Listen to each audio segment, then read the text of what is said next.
On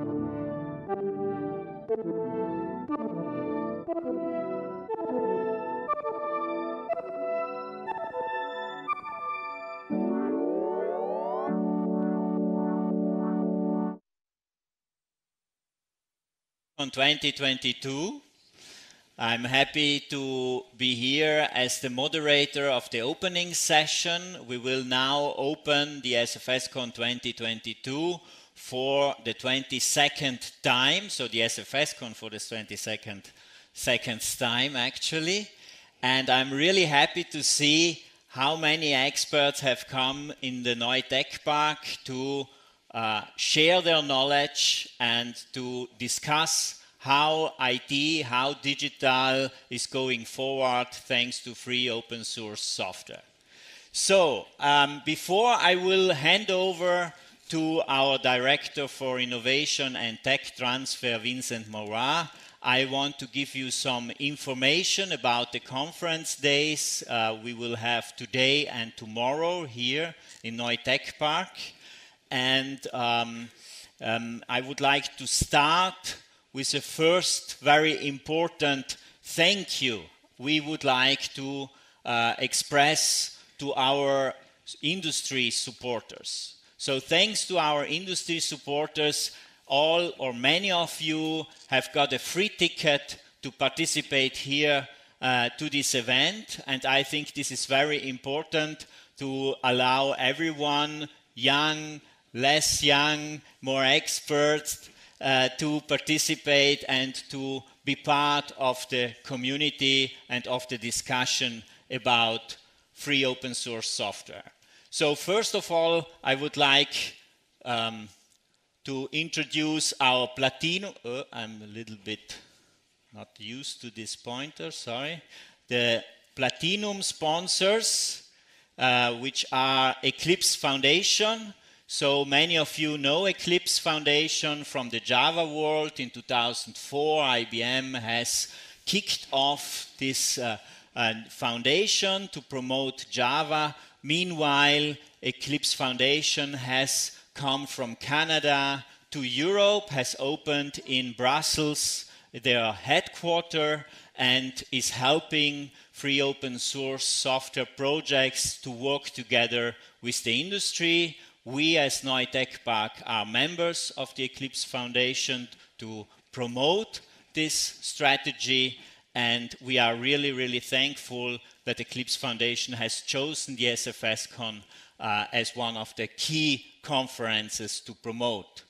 Then we have Gruppo Foss. Gruppo Foss is an Italian company, which European, meanwhile, many sites, and supports company in their R&D process. So they provide services to transform an idea in a prototype and then also in a working product, hardware products and software products. And we are happy that Gruppo Foss has created an R&D office, their R&D office in the Neue Tech Park, and helps us to organize the SFSCon.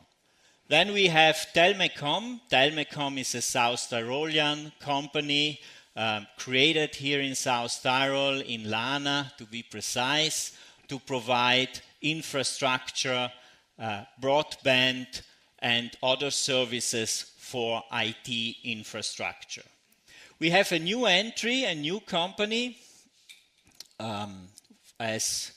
so it is Gold supporter called Vates. Vates has been created by Charles Schulz, which will be here as well as speaker, and provides services for cloud projects with Xen technologies.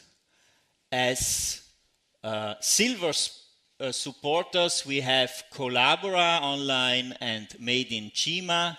Collabora, Michael Meeks will do the opening, the keynote, the first keynote today.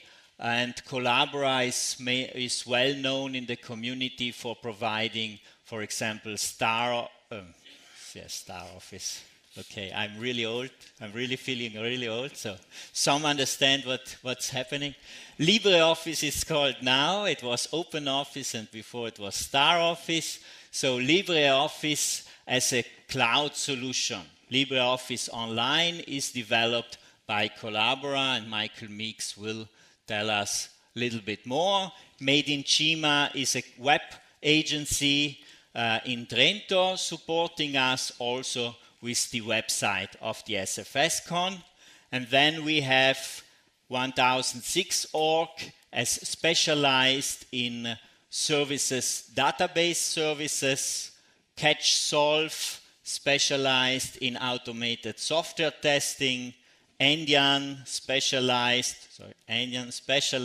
in cybersecurity, and Pear specialized in digital marketing. So these are our industry supporters, and we can add other organizations, media partners who are supporting us also to organize side events or to make the SFSCon known and transport the contents abroad as well. I would like to add also a thank you to all the volunteers. Since some years now, we do not only a call for speakers and a call for supporters, but we also do a call for volunteers, and many students of the university or other people from the community, from the computer science community, answer this call and help us to organize the event as it is. And it is thanks to them that we are all here these 2 days and can enjoy the networking. I said that our partners are also organizing side events. I will give you a short overview of the side events you can also visit. Maybe not this one. This is a book created by or written by Matthias Kirschner, president of the Free Software Foundation Europe. It's called Ada and Zangemann, and it is a book he wrote. He wrote a story for his children to read before at night when they go to bed, and it explains in a very nice, easy to understand language how technology changes the world and the importance of digital technologies in our society, and how important it is that we have the freedom to tinker with the devices we have and we use. So if you are interested in this book, you find it online, and Matthias is doing a reading for schools, so you will see pupils of the elementary schools coming in to SFSCon for a reading of Ada and Zangemann. FSFE will also do a workshop in our makerspace about sustainability of devices. So if you have an Android phone, you shouldn't change your phone, not only if it is Android, but any device. You shouldn't change it too often, because producing the phone consumes resources. And through free software, we are able to extend the lifetime of hardware. And how you can do this will be shown by FSFE in a side event called Upcycle Android, where they explain you how you can upcycle your smartphones and make them live longer. We will have a matchmaking B2B event, side event, which will start at 1:30 in the Crane Hall. So you can register online and make short meetings of 20 minutes with other experts, which are here at SFSCon or some also online. And so you can use SFSCon to find the right new partners for your R&D projects in future. And of course, our hackathon. At noon, we will start the 24 hours. So it will start today at noon. Developers, if you are a developer, you can still register. You can stay here in the Neutech Park for 24 hours till noon tomorrow. And after the final gong, you can pitch your working prototype to companies which are giving prizes. We have 6 prizes at the moment. So we are located here in the Neutech Park. You have seen outside where the water tower is, there you will find food tracks for lunch break. We are at the moment inside the building A1. And if we take a look, we are here at the moment in the seminar room 1 with streaming to the other rooms. And in the foyer, you will find the booth of the supporters. You can collect stickers, not only stickers from us, but also for other companies as well. Then in the crane hall, you will find the area for B2B and also a coffee station. Another coffee station is also here in -1, outside near the booth of the supporters. And everything which you see in green will be also dedicated to the hackathon. So you should have got vouchers, a coffee break voucher and a lunch voucher you can use. If you are also registered to the hackathon, you have lunch and dinner and breakfast vouchers as well, which you can consume in our Neusteria. So these are the informations about how we plan to provide you a platform for networking and knowledge exchange in the next 2 days. And now I'm happy to give the word to Vincent Mauroy, our Director for Innovation and Tech Transfer. Welcome, Vincent. Thank you.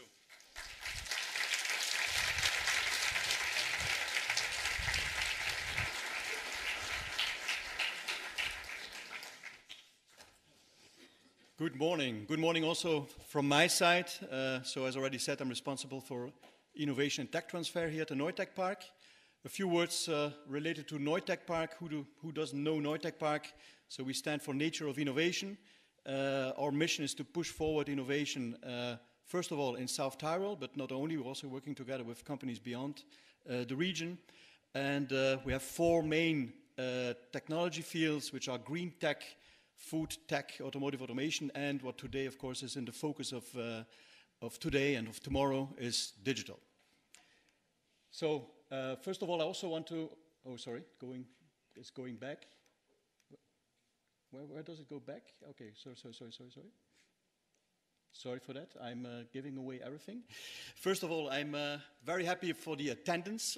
So yesterday evening we had a nice dinner with more than 100 speakers, which is really impressive when you think about everything started in 2001 by the Linux user group, maybe 20 people, something like that. 2005, also Neu, and especially the resources that are here in digital with Patrick Oniwan, put it forward with, together with Linux user group. And now we are really at the point where we can say that it's one of the most important events in Europe related to free software. Just a few figures, so more than 100 speakers, 600 people plus registered for the event. And yeah, it's incredible. We have also 120 online, apparently. So also hello to all those online. Also from my side, I want to thank all the sponsors, but also European Enterprise Network. So we are also very much connected with Europe. Europe is also pushing forward very much digital transformation, but also very high on the agenda is also free software. And we are also part of that network, which also enables and gives a lot of opportunities to companies. And we thank also European Enterprise Network to also sponsor the event. Also from my side, thanks to all the sponsors who make it all available and possible, already highlighted by Patrick. Maybe for those who experts, of course, have to learn them nothing, but I see a lot of new faces, young people. Very nice also that we were able also to onboard them in that important journey. So what's important for free software? First of all, it's about freedom, but it's not about free price, it's about free software. What is very important is that you have the freedom to use, you have the freedom to share, you have the freedom to study, and you have also the freedom to improve. What does that deliver as advantages? A lot of advantages. First of all, it's autonomy. So you as a company, you can, with your expertise with free software, eventually with external support, you can really fine-tune the software to really what you need. You can share and copy, you can reuse it. It increases competition. We all want that. We don't want anymore those big multinationals who are dominating everything and gathering all the data and using it for us. It also leads to a lot of collaboration. It avoids the lock-in effect. It also fosters a lot of innovation, free software. And at the end, it's also secure because you have the whole community who's taking care of the security of the software itself. Now, it has a lot of opportunities, a lot of advantages, and it's also been always more and more also renowned as being important and high potential also by traditional companies, even more. And just some statistic, that's a study that has been done recently. Unfortunately, there are not really clear data about Europe. That is the US, but I think that the trend at least is also the case in Europe. So a survey has been made and the question was asked to companies, who of course participated to the survey, how important is open source to your company for your digital transformation initiatives? And looked at the percentages. It's mission critical, 20%, very important, 48%, important, 28%. So more than 90% of companies, modern companies, but also traditional companies, put free software high on the agenda also to bring forward digital transformation. And for what do they use it? For which objectives do companies mainly use open source? It's to reduce overall cost, but also improving the development of the team. So it also pushes efficiency in the company. And they also want to shift always more and more their IT infrastructure to the cloud and are using open source solutions also for that. Here we see also what are they using for, or always more and more open source is solving or replacing traditional IT infrastructure in the operating system itself, especially databases, monitoring and analytics, and also DevOps tooling. There are also other things, but here we see the top 3 at least. That is what they are using free software for, and replacing their traditional IT infrastructure. And then also the question was to those companies, which of the following outcomes have you experienced with open source adoption? 72% say greater flexibility, faster product and service innovation, 70%, better employee experience and satisfaction, 53%, lower operational overhead, 53%, better customer experience even with free software, 51%. So if you see all those advantages, it's really great. And so at the end, to what degree are those companies that are using and implementing open source satisfied with what they achieved? Well, it's more than 90%. 60% said it really did its job. It brought what we thought. 30% were even delighted. It went even beyond their expectations. So the overall feedback of also general companies, more than 90% we saw, is very positive on implementing open source. Yeah, which means open source is really getting a lot of drive, a lot of attention, and there's a lot of possibility. And that is what we want to show you in those 2 days. So take all the time and especially also the opportunity to exchange with so many people, international people that are here, to learn and at the same time also enjoying the conference. Thank you very much and enjoy.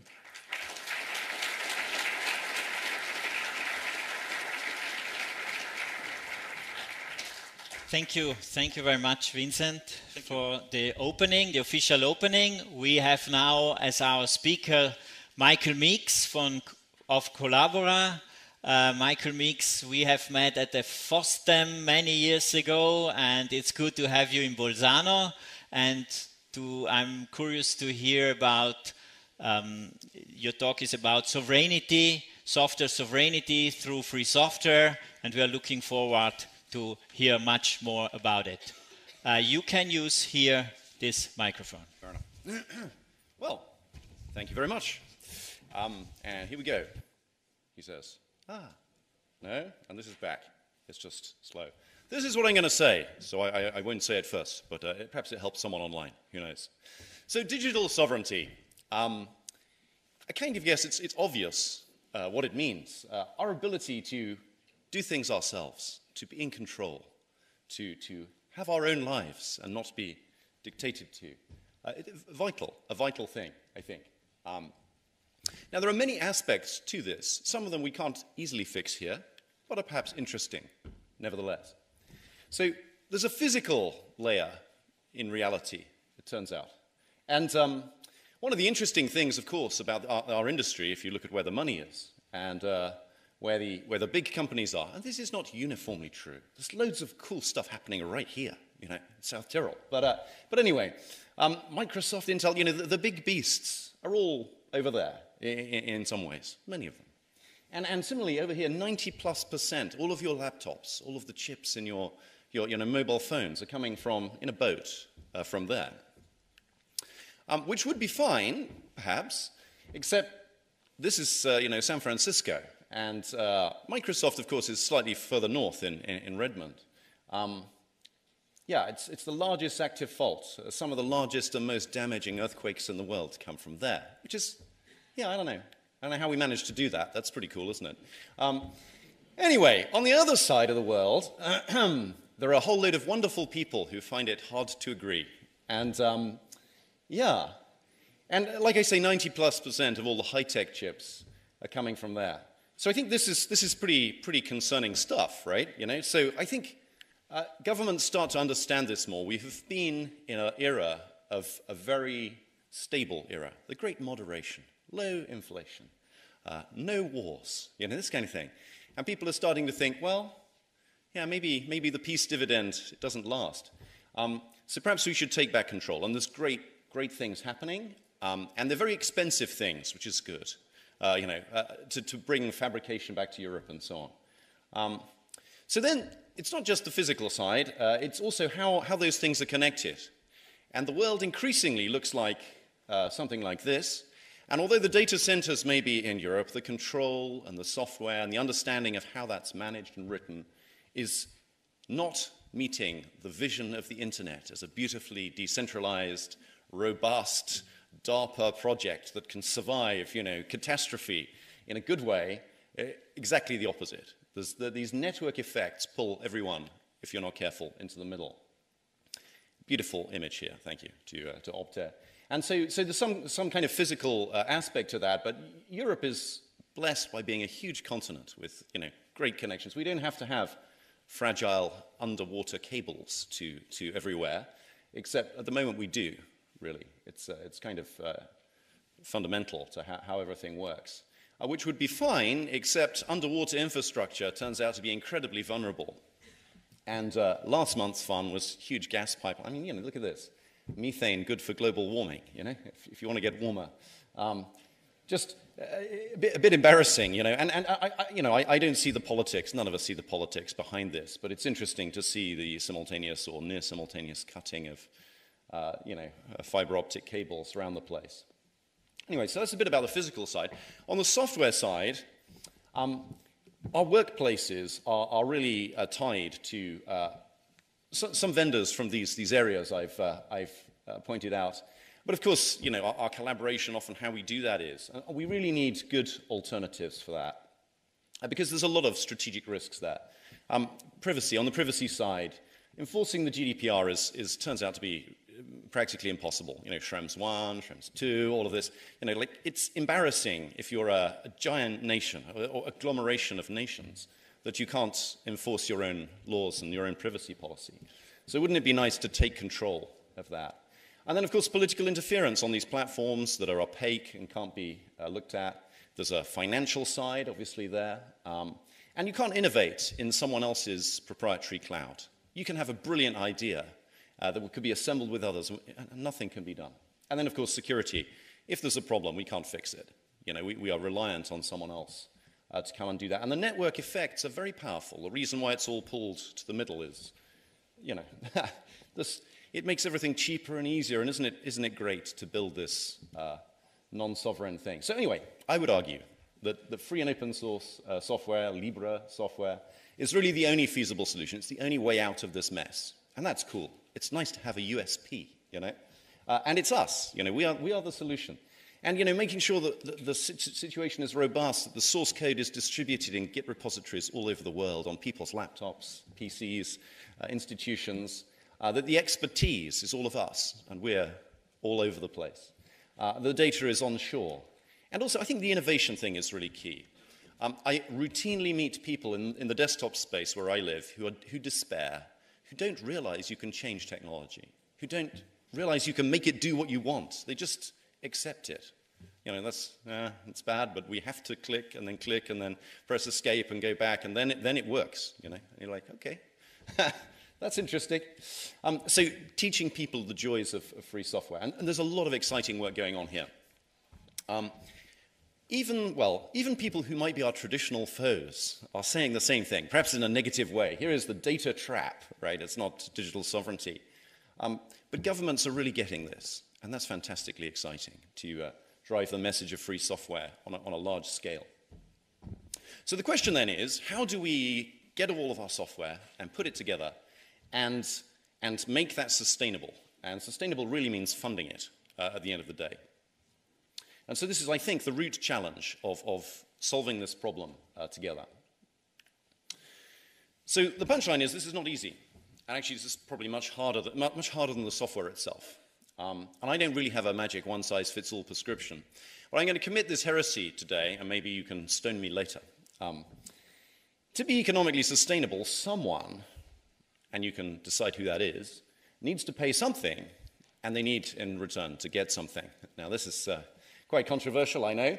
Why is it a heresy? Well, the reality is that there are some amazing volunteers in all of our software projects who are just...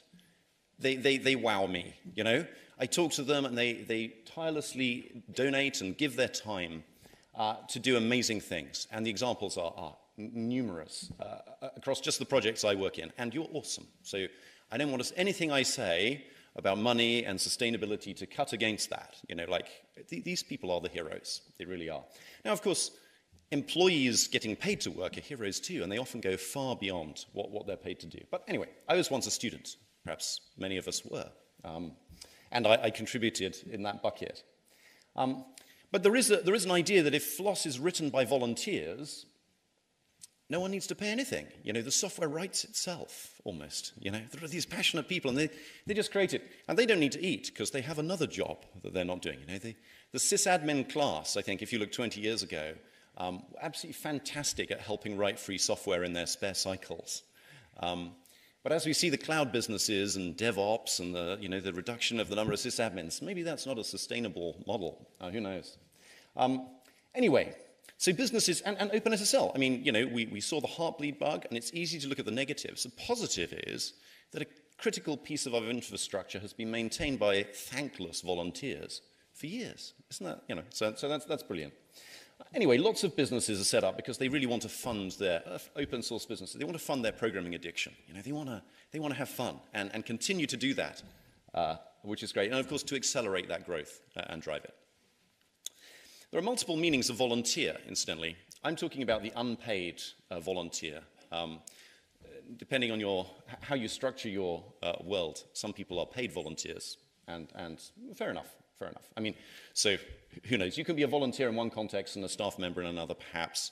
And it's good to have communities of peers where everyone is treated uniformly. So Apache try and do this by having everyone as a volunteer. I think that's reasonable.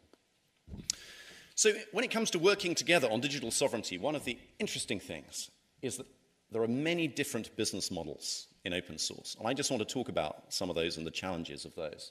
And I really would point out that the motivation here is to do good things, right? So one of the easiest business models, I say easy in inverted commas, is consultancy. Cygnus is a very old example of this. Of course, our parent company is 150-person consulting, many others out there that do this. And it's, I would argue, the most FOSS compatible, because you look like a volunteer. You're just working on behalf of someone else, right? You come in and you contribute and so on. You represent your customer's interest, and it's really cool to deliver a great solution. It was wonderful to see these numbers earlier of the satisfaction people get, both the customer and the person delivering it.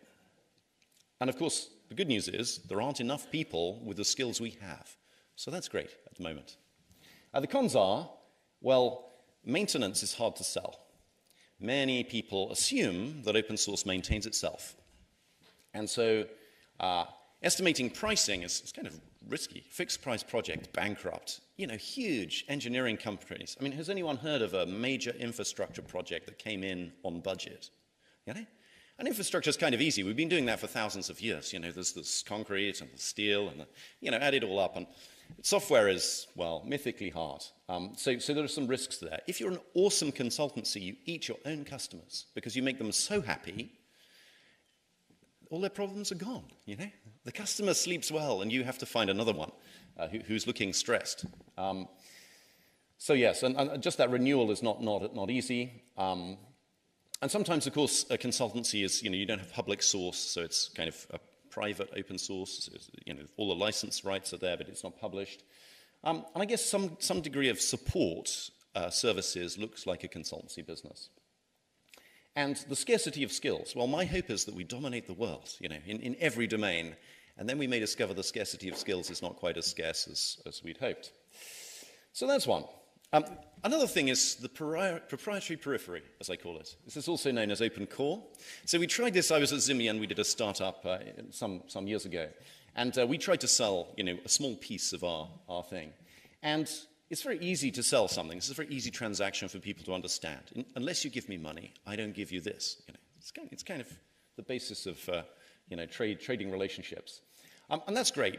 And often there is a commitment to growing the open core, but really the economics cuts against that. You want to be maximizing the proprietary piece to get your value, that you can sell up. A very simple value prop, and yeah. And often there's a brand sharing there. So you have the same brand for your proprietary extended thing and your free thing, which is kind of good for building brands. Often against that you need a copyright assignment, which is a bit of a pain. So who knows? And often you can't use it in many cases in enterprise because that's periphery. So there's another kind of scarcity, and one of the things that you're trying to do is create scarcity, which means there's not enough of it, so that I pay to solve that. So Qt, for example, tried this and actually did a great job of opening their license as they became more successful. But there is a bit of a funny thing here. So you use a maximally commercially unfriendly license because that maximizes the differential to buying the same thing under a different license. And this, unfortunately, also eats itself. As people become more happy with open source licenses, they're less happy with buying exceptions, which is kind of an interesting incentive alignment around that licensing discussion. And this scales really badly. Companies that do this tend not to collaborate with any other company that does this, which is a shame. Scarcity of bandwidth. This is an old model, I would say. Maybe it's still active in some places in the world. I was thrilled to upgrade from Slackware to Red Hat 4.2 and pay for them the CD. That was great. And of course, some people hand out free CDs and post them around the world. Not a popular one. Enterprise distros. Now, this is probably the gold standard, the Red Hat Enterprise Linux, the SUSE model, where you compile and you intermediate lots of open source, and you put up a paywall for old content. It's kind of the opposite of newspapers, it's amazing. And so you then have, the latest and greatest is free, you do development in that, and then you can subscribe to our old news subscription and get, the stable version. And that's kind of cool. One of the coolest things about selling a product like this is that the budget presumption is that you renew. It's not that you have to find something else to do. It's like, oh, yeah, we really have to, it's always planned in for the next year that you carry on doing what you're doing now. Or at least few people plan a catastrophic collapse, so that's kind of good. And so you get this annually renewing revenue, ARR, which is wonderful. Subscriptions, the holy grail of the IT industry, is possible here. But it's essentially empowered by that scarcity of binaries. You can't get them unless you pay. And, of course, the con then is cloning. You know, CentOS, Oracle, Unbreakable Linux. Now, that's a real threat, because that's a really big brand there, taking your code, open source code, and repackaging it. And that's really not cool, you know, taking someone else's code that they're doing all the hard work on and packaging it, in my view.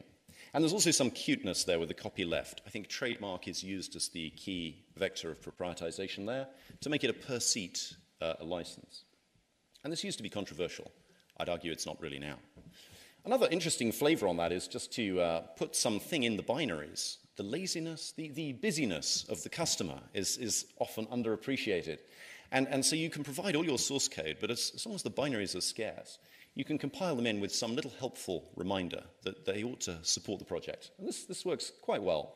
You're 100% free software, you know, and you have this brand-based delivery there, but the unlocked binaries are scarce. So everything's there. And, you know, there are all sorts of complaints, and yeah.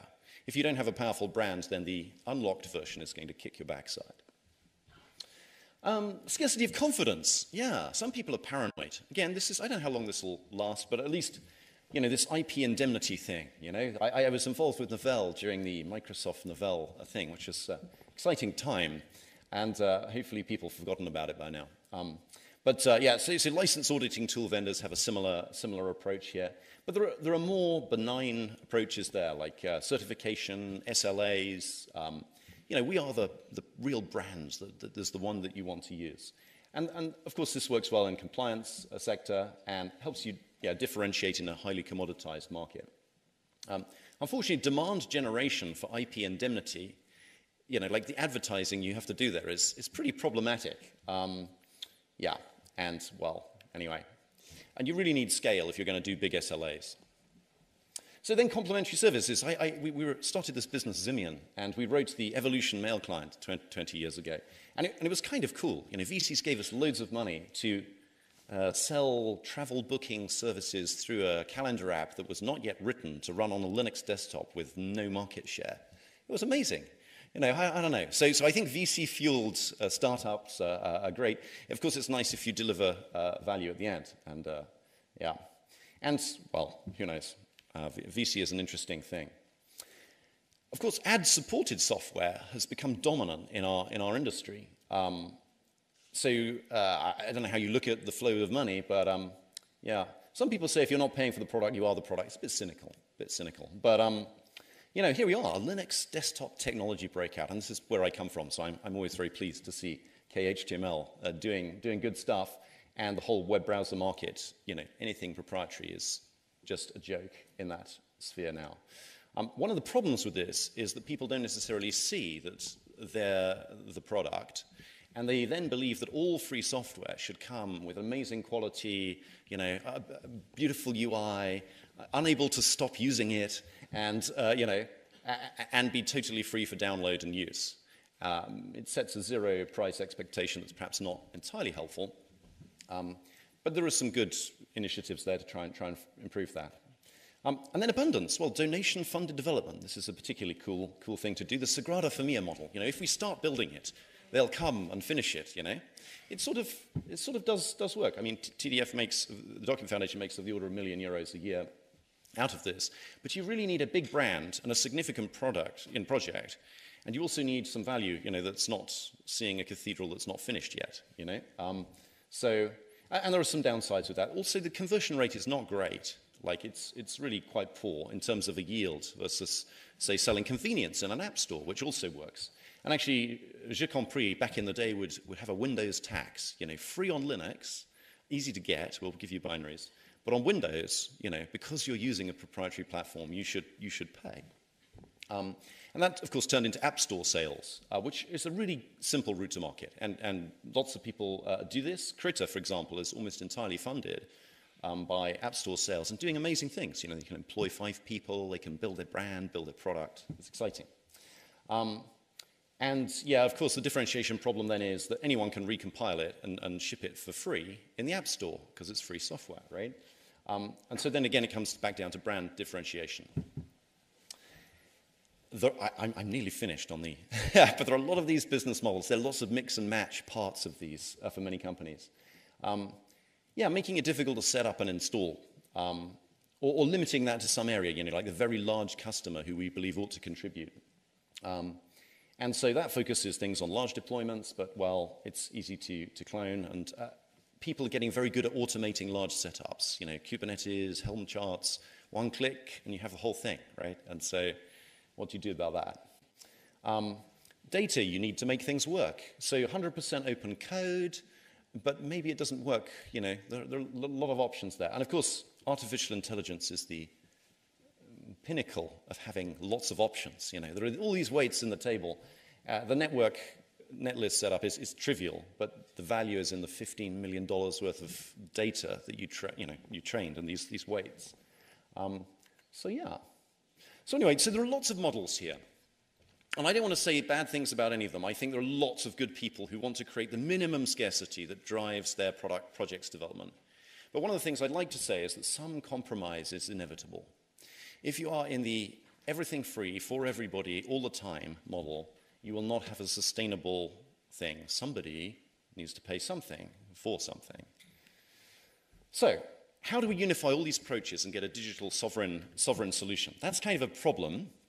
Here's what Bob Young says, and I love, you know, I mean, Red Hat is just an awesome, well, anyway, they sold for a lot of money as well. And he says, no one expects it to be easy. It's a very common question I have running a business in open source. How do you make money? Well, you know, there are lots of options. It's quite difficult. But he says it's actually just the same as everything else. You need to build a brand that stands for quality and customer service. And I think that's really the key to attracting the customers. So that's fine, and many companies have a kind of small captive community that they control and curate. But when you start making that diverse and having lots of vendors in it, you have all sorts of other interesting problems. So there's time perspective conflict. When we did our Zimian startup, there was another startup, Easel, doing a similar thing in a similar space. And they had a completely, you know, they have radically different time requirements, you know, their stage of funding and how quickly they should deliver.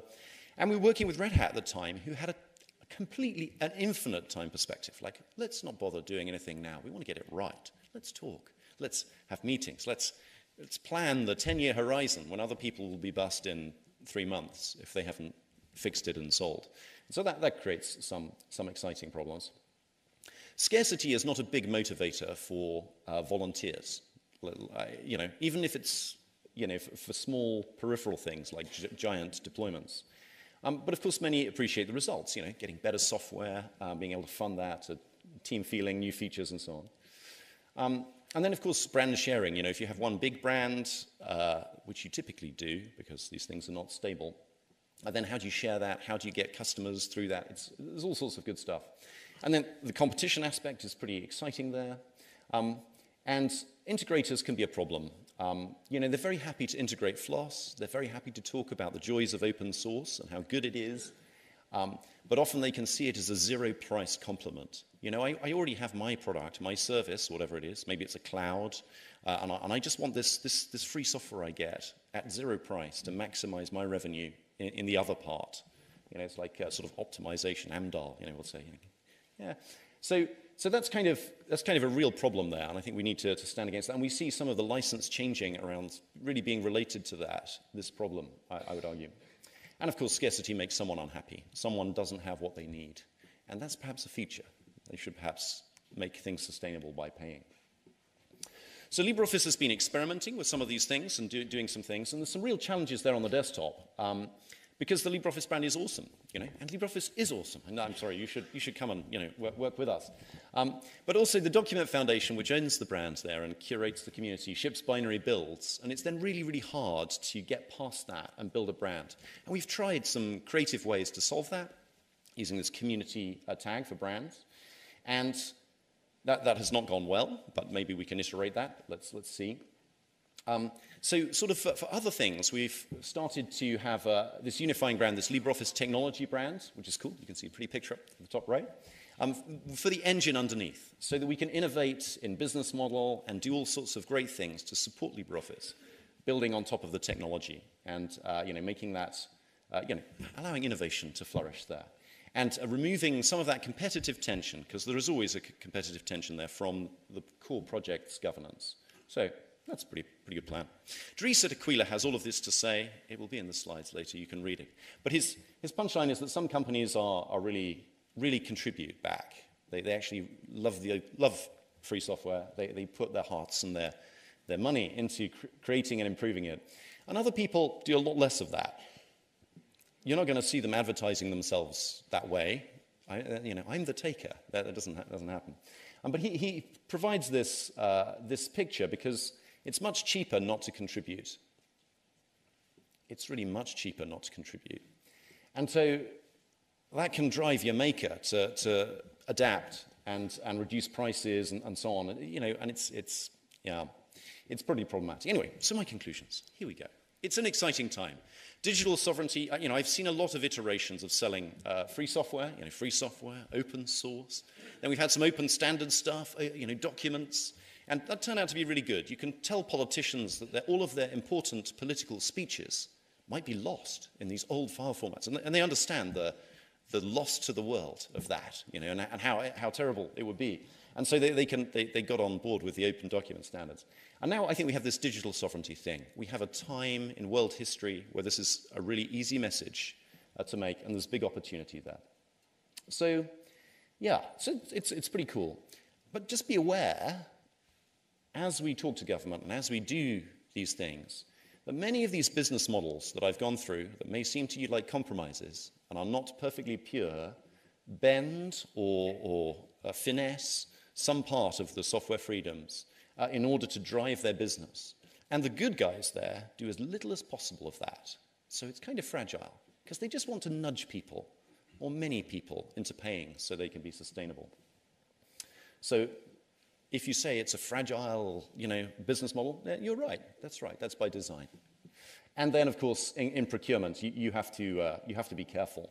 Beware of that maintenance and sustaining cost, because it's not consultancy. If you tender and you get the least cost consultancy to fix your problem, you hand the problem to someone else who then has to take that on for the next 20 years.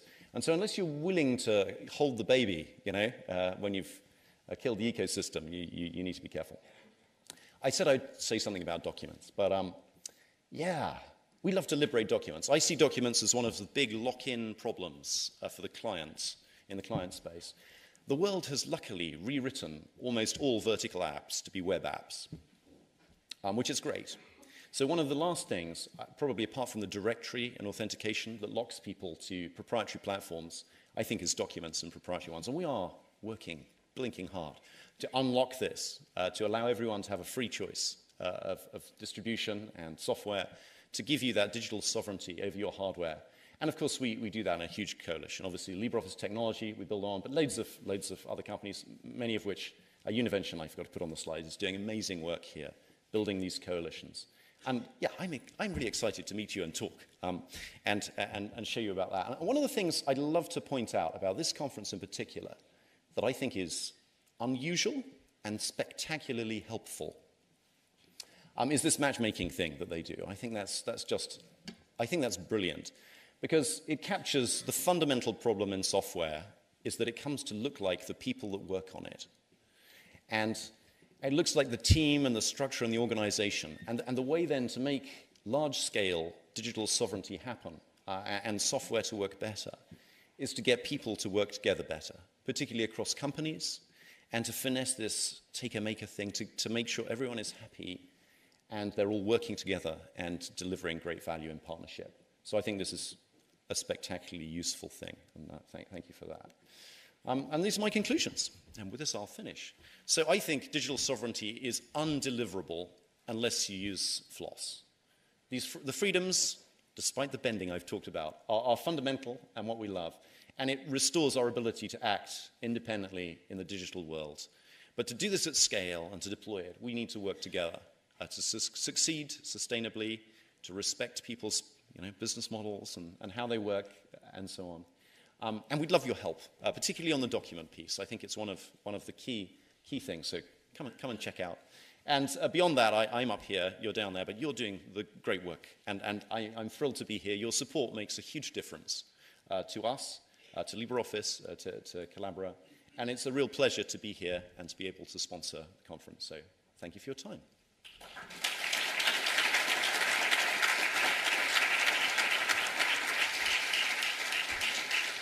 Thank you, Michael. Thank you very much for sharing your experience with business models, with projects, and underlining the complexity.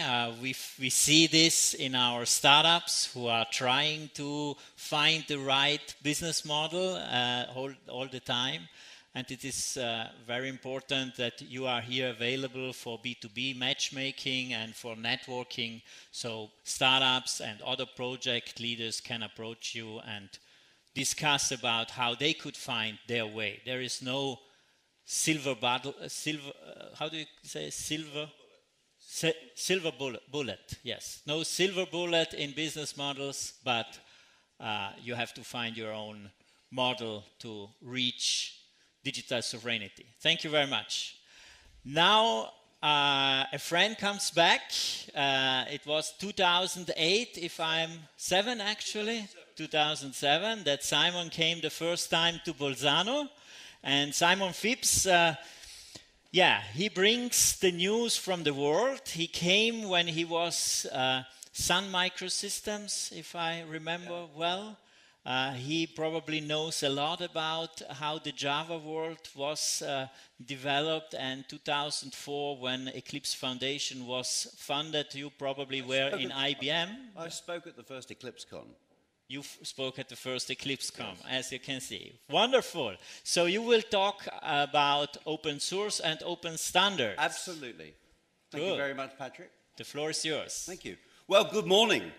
I was looking back at my photographs from 2007, and then we had a speaker dinner last night, and I realized that there were probably more people at the speaker dinner last night than attended the conference in 2007.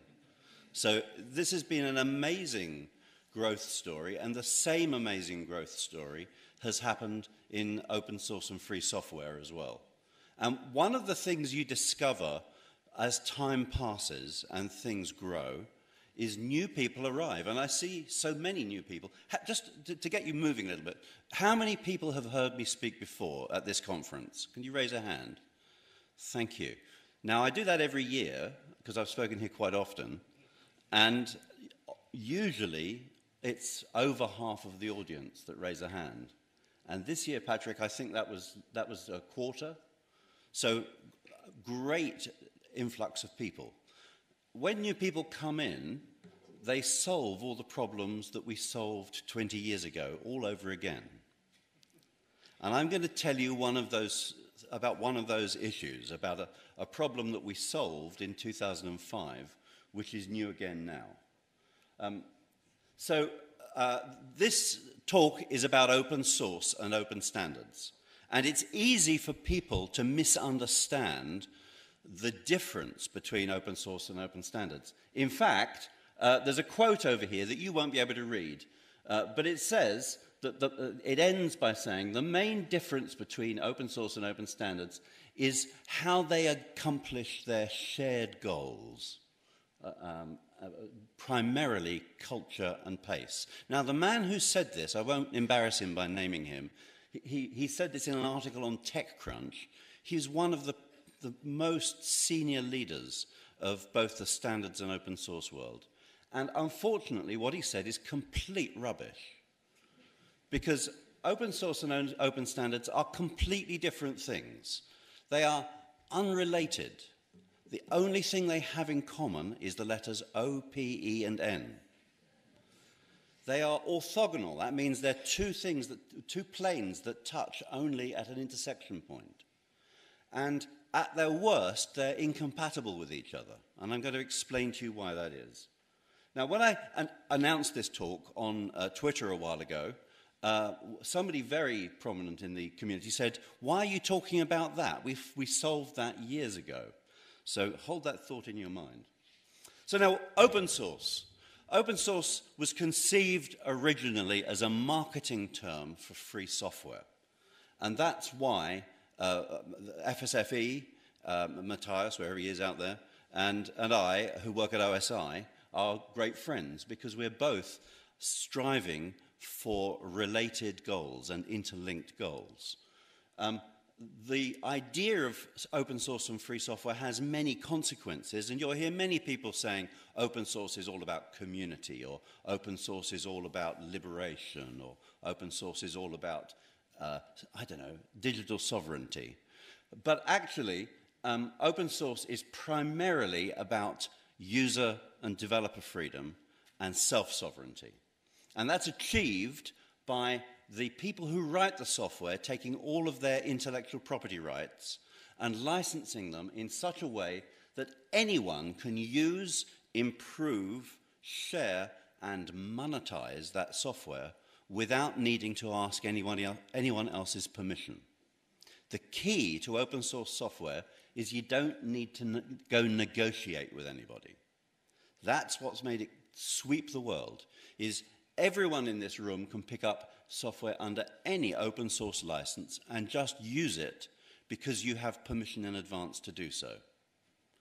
And that is made scalable by what we do at OSI, where we steward a license review process, where people check those open source licenses really do give you those freedoms, so that you don't have to go and ask a lawyer to tell you whether that license really gives you all those freedoms. So the combination of permissionless innovation and collective evaluation giving you the confidence to proceed is what has made open source software sweep and take over the world. When I say take over the world, we had a very interesting visit to a company recently where we were told they didn't use any open source software. I thought that was a very brave statement because they were using all Macintosh computers, and Macintosh computers are 95% open source software. And they were using Edge web browser on a Microsoft platform, and Edge web browser is the open source Chromium web browser. And they were using Android phones, and Android phones is the Linux kernel, and what's running on top of it is a free software Java virtual machine. Actually, every piece of technology in their enterprise was using open source software. They had just neglected to pay attention to it and leverage it properly. So, open source. Now, open source has got that word in it, open. Now, in open source, I mean, you have to bear with me here, in open source, the word open is about the work product. It's not about the process. It doesn't describe how we got there. It describes the freedoms that you have in the software, in the work product. And the definition of open source is designed to embody and guarantee that software freedom. Okay, now let's move on to open standards. Now, open standards, back when I was a kid, which was quite a long time ago now, because I became a grandfather this year. I've got twin grandchildren. Thank you. There's nothing more calculated to make you feel old. I mean, coming back here for 15 consecutive years does it as well, but nothing more calculated to make you feel old than holding your grandchild. So back in the old days, it was just called standards. And it became called open standards for a very specific reason. Now, standards are designed to control and prevent vendor monopolies, or as the IEEE calls them, the corporate dominance of standards processes.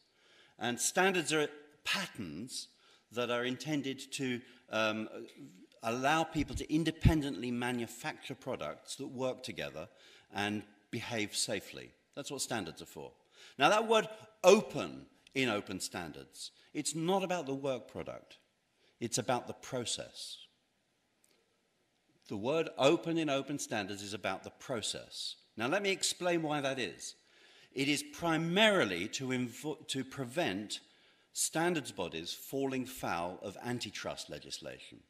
Now, antitrust legislation is the law in Europe, and everywhere else as well, about anti-competitive behavior by corporations.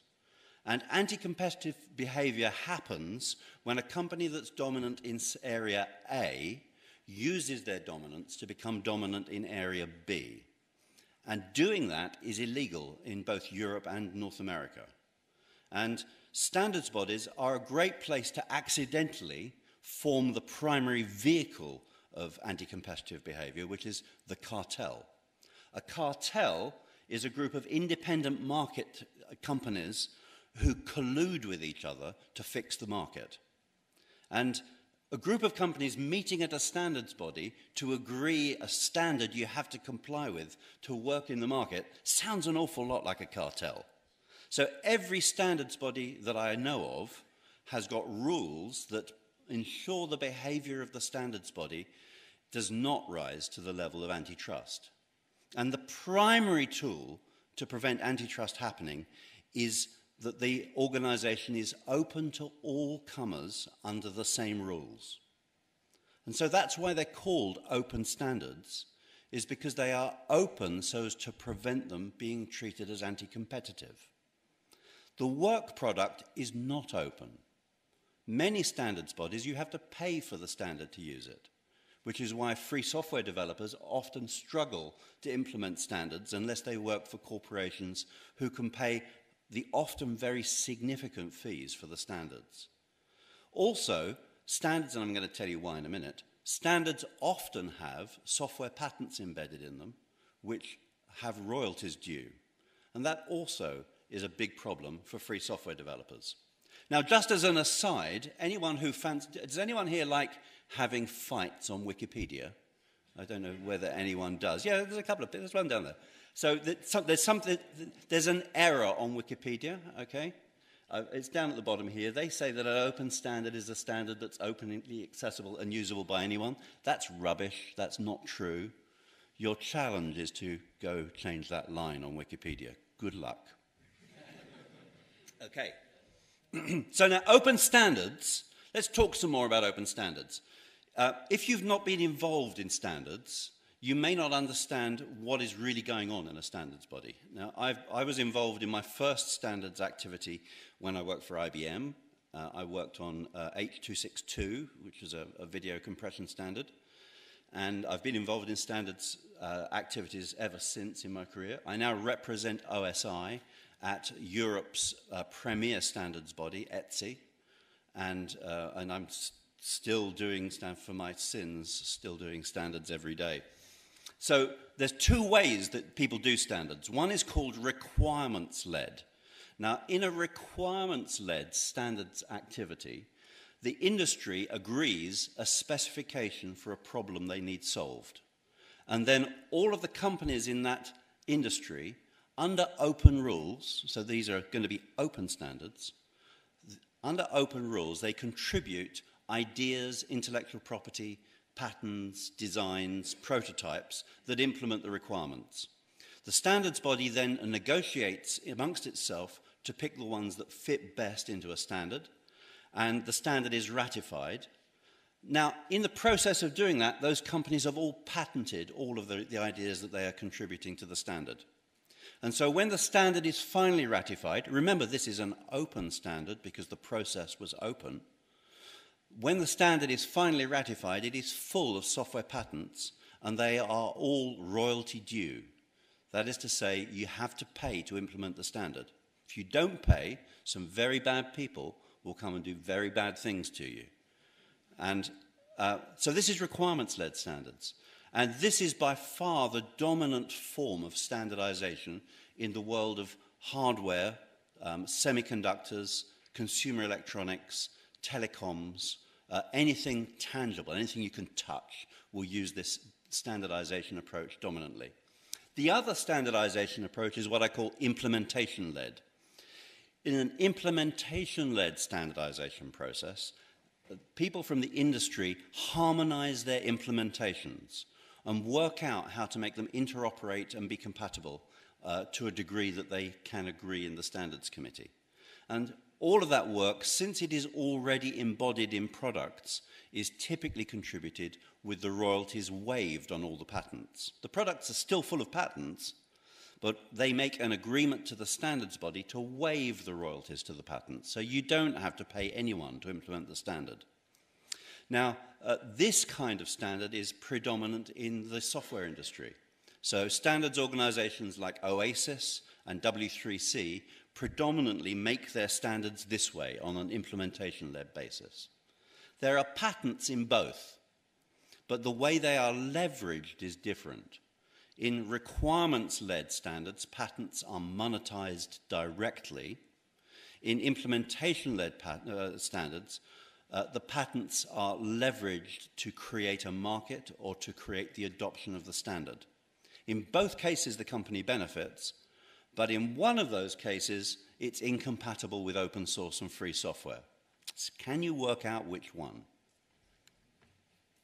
Now, open source software is a world, as I said at the beginning, that is free of negotiation. OSI-approved licenses all grant the rights necessary to enjoy the software, and I love that, using that word enjoy. Enjoy is the one-word summary of use, improve, share, and monetize. Those are all the ways you enjoy the software. So I love that word, enjoy. It's the summary of software freedom. You are here to enjoy software. That's the point of this conference, okay? So OSI-approved licenses grant you the freedom to enjoy the software without having to negotiate with anyone at all, ever. Now, when I say that, inevitably, people all over the room say, yes, but what about the GPL? Well, compliance with the terms of the license is not the need to negotiate. People only negotiate around AGPL or GPL licensed software when they don't want to comply with the terms. The negotiation is not mandatory. You can be someone who complies with the terms and not have to negotiate with anyone. So the conclusion of this, if all OSI licenses allow you to create software without negotiation, and if requirements-led model standards require you to negotiate patent terms, therefore, it is not possible to implement requirements-led standards as free software. It's very straightforward. There's no discussion room. There's no flexibility. There's no scope for compromise. You just can't do it. If you've got to negotiate, it can't be open source. Now, again, none of you are doing it, of course. Most conferences where I say this, people say, yes, but what about? And there are some big examples in the telecoms industry of organizations that call themselves open source projects. But in all of those organizations, everyone participating had to sign another document before they joined in that said that they would pay for the patents, regardless of what the license said. All of those, if you know a counterexample where this isn't true, come and tell me afterwards. But I don't believe there are any true open communities where requirements-led standards are implemented. So now, we solved this problem. For goodness sake, it was obvious. 2005, we looked into this and we solved the problem. We had a big argument in the open source community. There was a committee formed. We discussed what to do about it. And we wrote something called the Open Standards Requirement for Software, OSR. You'll find it on the OSI website up there, opensource.org/OSR. It's referenced by the European Commission. It's the normative approach of the OASIS Standards Organization. It is not hidden. It exists. It's a settled question. So we don't need to talk about this, do we? It's been a settled debate for the best part of a decade. Well, let me teach you an English word. Perfidy. It's a great English word, and there are analogues in many Romance languages. It means that somebody can't be trusted. And so, there were a load of companies that didn't care about OSR in 2005 because it didn't affect them. They made hardware. They made consumer electronics and phones. It didn't matter to them particularly. So they were happy to accept that OSR settled the debate. And then around about 2015, they discovered that actually everything is software. Everything is software. I don't know if you realize this, but everything is software. Silicon chips are software. They're designed in a programming language, and they are compiled to an optical mask that you then use to make chips from. Chips are software. Go ask the guy from Intel. Alexios is down here. He'll tell you all about it. Chips are software. Hardware designs for complex hardware are software. your cell phones look like they're hardware, but actually they are just the shells that contain ghosts of software that make the network work. It's all software. So this was a bit of a problem for the very big companies that relied fundamentally on patents for their revenue. And those companies started saying they had to do something about this. So they started a campaign around about this time, which I would suggest might rise to the level of a cartel, but we can discuss that later. And they started this campaign to change the way that open source was understood in standards communities. They decided to try and make open source only be about the copyrights, not about the freedom for developers to use the software without permission. They decided to treat the term open source as purely descriptive. And you can in English, you can tell when this is happening. So a little grammar lesson for you. So in English, the phrase open source with a hyphen, like you see it in the middle of the slide there, with a hyphen in the middle, that's an adverbial phrase. It describes the behavior of the noun that follows. It's used of military intelligence, typically, to talk about military intelligence which is openly available in the world without the need for being classified information. Open source, when we talk about software, doesn't have the hyphen because it's not an adverbial phrase. It's a noun phrase describing the term of art that we all understand of having software that sets you free. And so when you see people put the hyphen in to open source, you know they're trying to deceive you because they're trying to make you believe that open source is just about the source being available and just about the copyrights. And if you fancy another challenge on Wikipedia, and this is a bigger one, Wikipedia decided a little while ago, well, quite a long time ago, it was going to refer to open source as relates to software using the adverbial phrase. And so on Wikipedia, every occurrence of open source has got the hyphen in it. So your mission, should you choose to accept it, is to go fix that and get rid of the hyphen. You'll find it's quite a lot harder than it sounds. So they went further than this. These people decided to change the understanding of open source licenses. If you know anything about open source licenses, you'll know that the GPL is a copyleft license and that you have to comply with the terms of the GPL by making the software that you make from GPL software also GPL. Now, people in the standards community treat the Apache license as if it was the GPL. They talk about the Apache license as having a terrible patent grant in the middle of it. And they want to use other licenses, which, by the way, are not OSI approved, such as ClearBSD, which explicitly removes the patent rights from the BSD license. And they've done more than this. They also frame open source as if open source is a cartel, as if you lot are criminals. Now, this all sounds very extreme, and you've heard me speak before. You know I use hyperbole. So I thought I ought to bring the receipts and show you the evidence that this is actually happening. So here you go. Now, these legacy gatekeepers, let me just say, are often people who sponsor conferences like this. They certainly sponsored the conference I came from in Paris. They are a member of the Eclipse Foundation. They are a member of the Linux Foundation. They're called Ericsson. There was a consultation in 2019 at the European Commission to update the rules on antitrust. The rules in the European Commission on antitrust are called the horizontal guidelines because they say how companies are allowed to collaborate horizontally without being anti-competitive.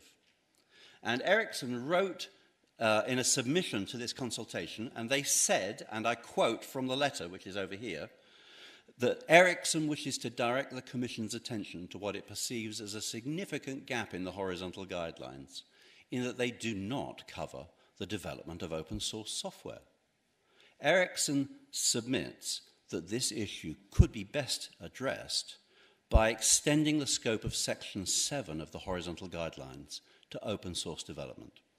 Section 7 of the horizontal guidelines is the section that lists the behaviors that are considered anti-competitive. And the remedy is extensive and draconian regulation and compliance checking. So that company that sponsors all these conferences and is a member of Eclipse and the Linux Foundation has asked the European Commission to make all you lot be antitrust criminals. I don't feel quite so good about them after I've read that. I don't know about you. So the reason that this talk, in, for goodness sake, 2022, is about the thing that we settled in 2005, is a group of companies has decided to open the issue again. And it is a significant threat to open source software. It's one that you need to be aware of and to not tolerate when you see it being raised. We don't respond to this with what you might call ideological absolutism.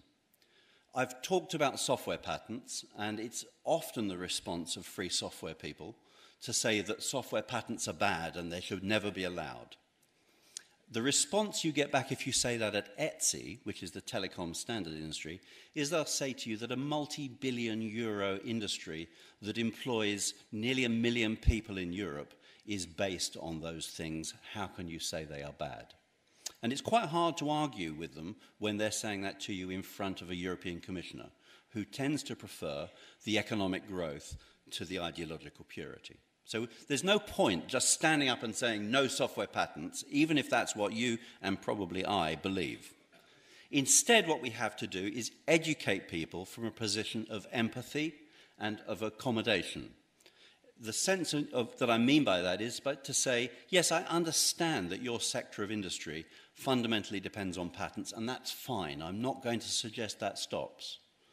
But your industry is not involved in ActivityPub. Your industry is not involved in document format standards. Your industry isn't involved in displaying images in web browsers. So how dare you come here and tell me that I should use a requirements-led process with patents in an industry which is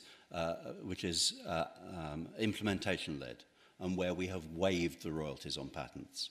And you have to explain to them that we've waived the royalties on the patents not because we don't want to pay for the patents, but because we want open source to succeed. If I could pay for the patents and have open source succeed, we could have both. It would be great. We'd solve Michael's problem of how you have sustainable open source software while protecting software freedom. It's a very difficult problem, and paying would be great. But if you demand that I pay royalties on your standards, I can't implement them as open source software because the community wouldn't be able to join in. And so we must yield no ground when people demand that they should bring their patents into our market. It should not be tolerated. And we should make sure that we denounce any attempt to define open source in a way that does not universally deliver software freedom. So the reason I attend ETSI for OSI is because ETSI wouldn't let OSI become an organization that it corresponded with. They excluded us from their open source committee. And so we had to spend €3,000 a year becoming a member so that we could join in the discussion. And we're there protecting your rights by every time one of these companies, and I'll name the rest of them over coffee because naming Ericsson was bad enough, but when you hear who the other companies are, you'll be very upset indeed. I'm there to make sure every time they say to dilute the meaning of open source, I'm in the room to say, no, you can't do that. It already means something. You can't take away the word I use to describe myself and use it to describe something else. That's not allowed. So some practical actions for you. One of the things you can do, there is an open topic at the moment at ISO where something disgraceful happened that we'll have to talk about later, unfortunately, where an open source group who had standardized at ISO have had their specification taken away from them and put behind a paywall. And you, every time you want to go and use a standard, make a fuss about having to pay for it. And see if you can make it free, because ISO is discussing at the moment the times when they can make standards free. So raise the profile of that. Ask for freely available standards. Ask why the committee, why they should pay for the work that was donated freely. When you see royalty due arrangements being applied in royalty waived domains, you need to denounce them. And there's a very real case of this at the moment, because the AV1 codec, which is the successor of VP7, VP8, and VP9, which is the way that you use WebP, in your browser when you're doing video conferencing. There's a group of people who contributed nothing to it, who have set up a patent pool to try and tax the implementers of AV1. And we need to fight back against that and denounce it and not let it happen. This is a challenge because they have a lot of money, and actually we do have a lot of money, but we don't spend it on this. When you see gatekeeper hypocrisy, it needs exposing. This is very hard to do because, as I say, they're often the people who buy us lunch at conferences. But the reason they sponsor the conferences is to cover up the fact that they, while they're shaking hands with the right hand, they're stabbing your back with the left hand. And when you discover it, tell people about it. Because it turns out big corporations respond when you expose their evil doing, and they go fix it. If you're involved in something, anyone involved in a standards committee here? Is there anyone who is? I know Alexios and Michael are. There's no one else, really. You need to fix this, Patrick. You need to get these people involved in standards. So when Patrick has got you involved in standards, you need to seek what are called multi-mode or hybrid IP policies. So a standards body like ETSI requires everybody to work on a royalty due basis. And a standards body like OASIS allows its standards group to either work on a royalty due or on a royalty waived basis. And the way that works is, in the meeting room, people say, should we do royalty due? And everyone else in the meeting room says, no, I think we'll do royalty waived. And so they then develop the standard as royalty waived. And having a hybrid IP policy liberates standards for use in open source. The other thing to do is to always emphasize open source or free software outcomes, and never open source or free software details. I don't want to argue about licenses with you. I don't want to argue about the niceties of intellectual property law with lawyers. I just want to tell you the reason we do free software is to change the world. And I tell you the reason we need royalty-waived standards is so we can implement freely in communities. You can't argue with talking about the objective. They will argue endlessly with the tiny details of what's in the middle. And of course, never, ever let anyone get away with saying that open source equals open standards in any form, because that's just plain wrong. Thanks very much.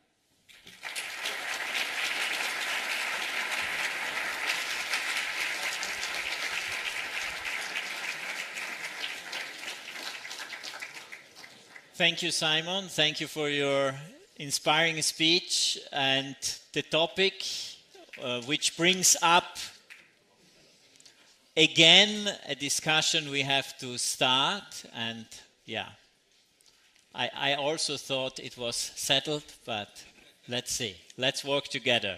Thank you very much. So we have now Joseph of KDE, and we will talk about KDE Echo. So you are rebranding our building. Okay.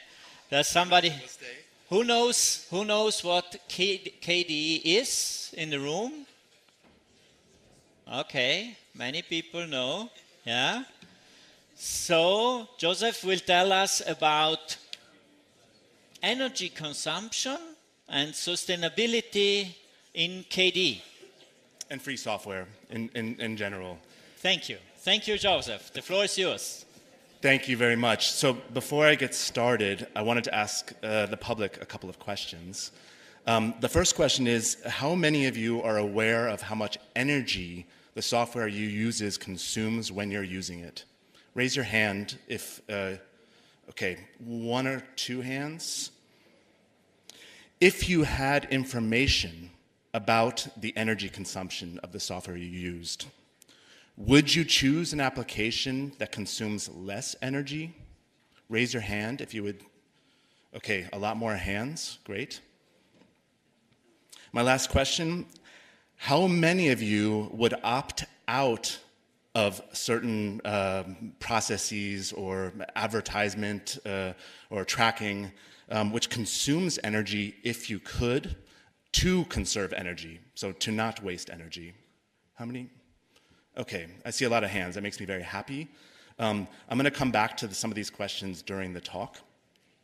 Before I get started, I have a lot of links and stuff in the slides.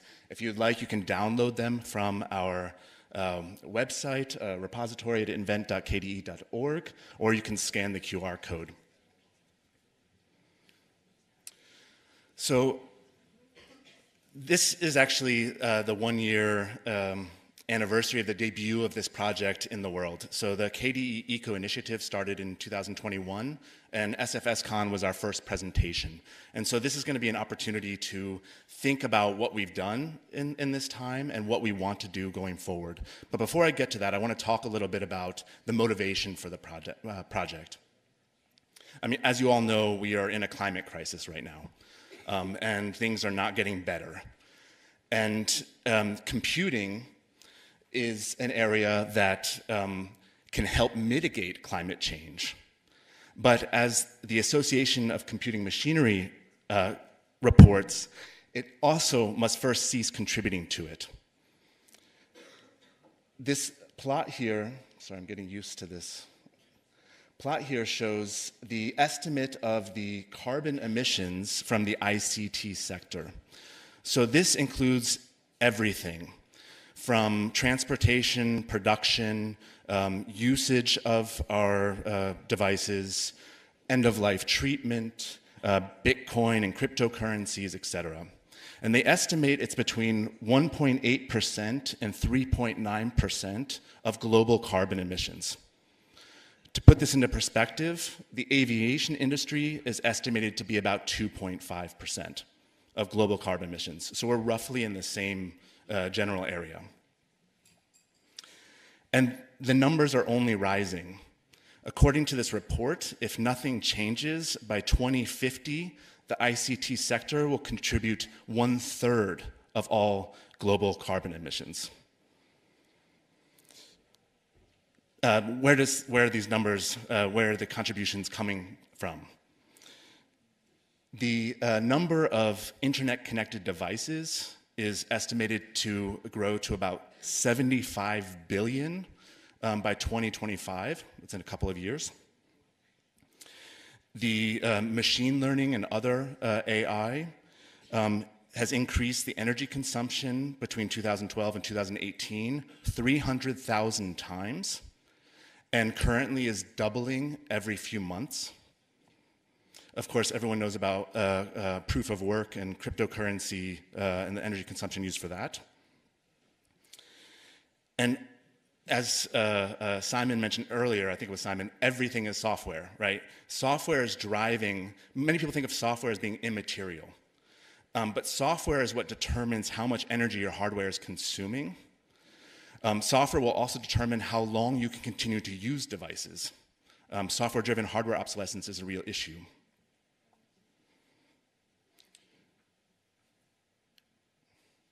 So I'm going to talk about energy consumption, in particular energy consumption in software running on your devices, so laptops, PCs, smartphones, in two different ways.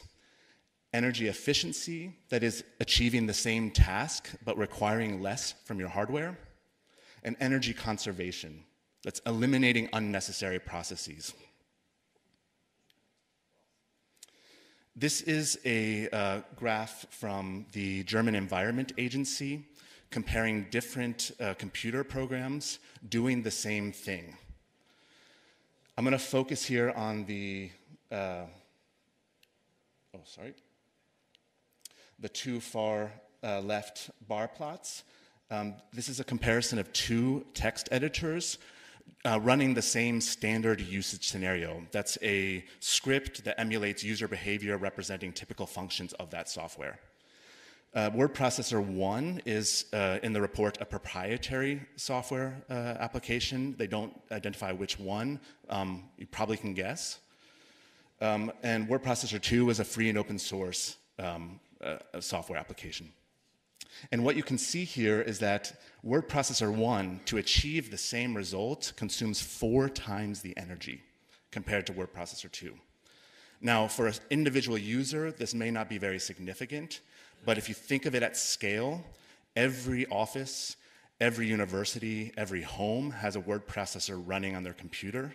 When you multiply these numbers by billions of users, the numbers really add up.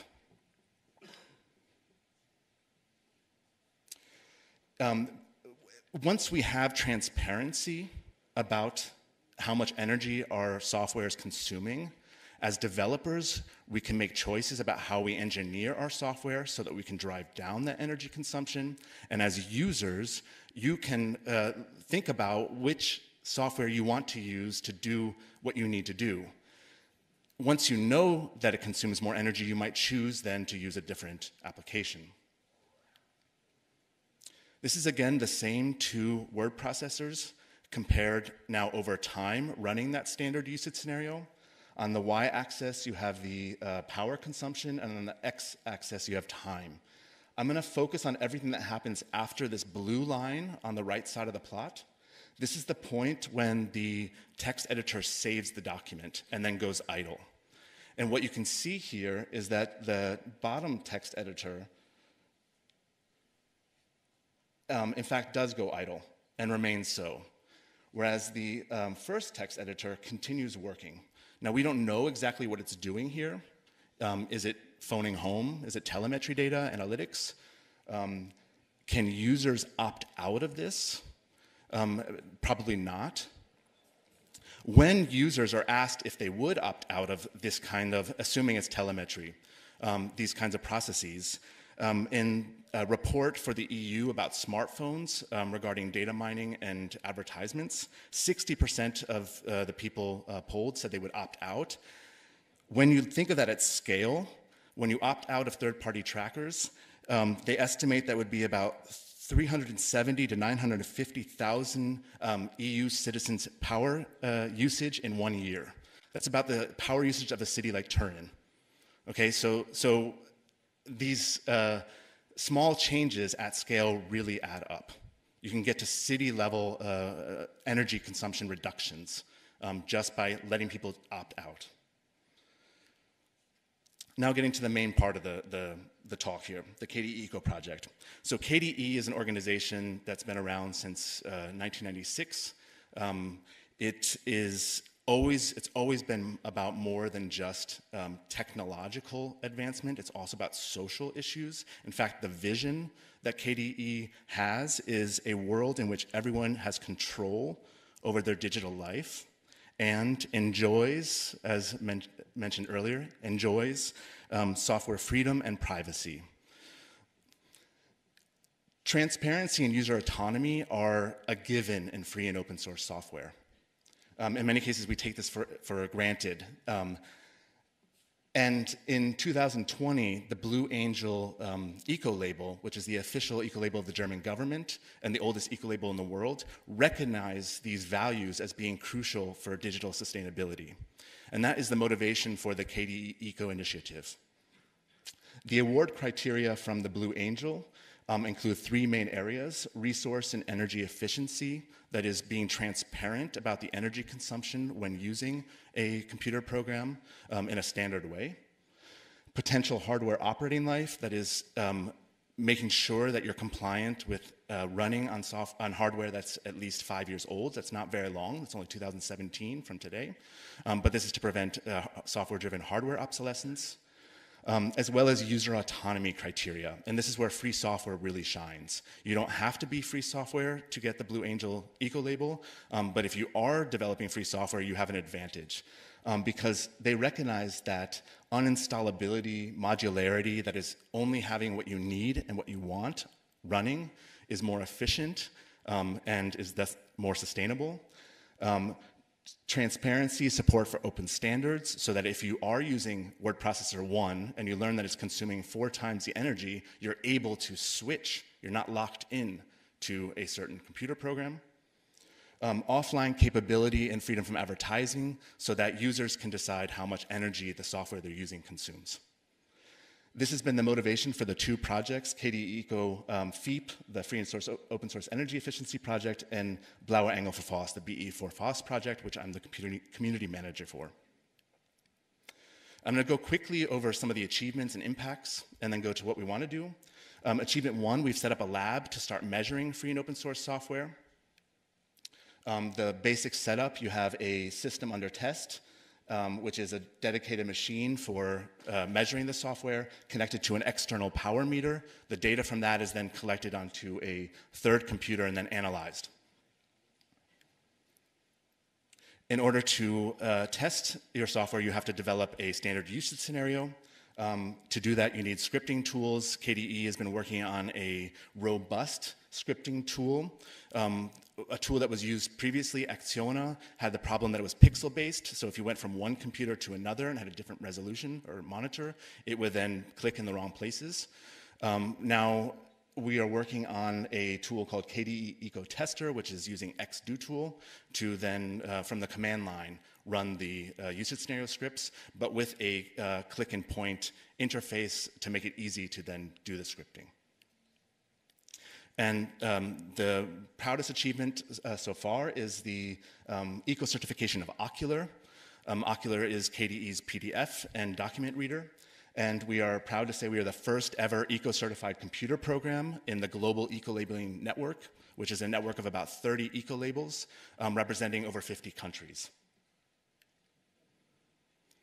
The eco-label has given us an opportunity to push a public conversation, and we've been reaching out to various organizations, newspapers, etc.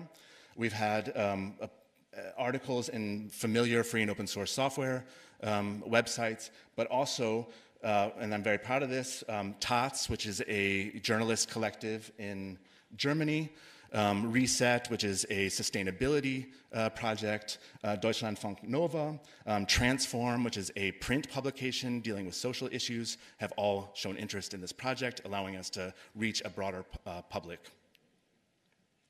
We've done numerous presentations, SFSCon last year, this year, etc. Our work cannot be as successful as it is without the help of various other organizations, Umwelt Campus Birkenfeld, Green Coding Berlin, and SDIA, all are developing tools to measure energy consumption of software. Green Web Foundation, which is trying to make the web carbon neutral by 2030. Have all been really fundamental to the KDE Eco initiative, as well as the KDE community, naturally, and then various community outreach to try to push this conversation into free and open source software communities. KDE code improvements, we've started labeling bugs and merge requests with the efficiency label so we can track what we're doing to make our software more energy efficient. We've had over 160 merge requests since last year.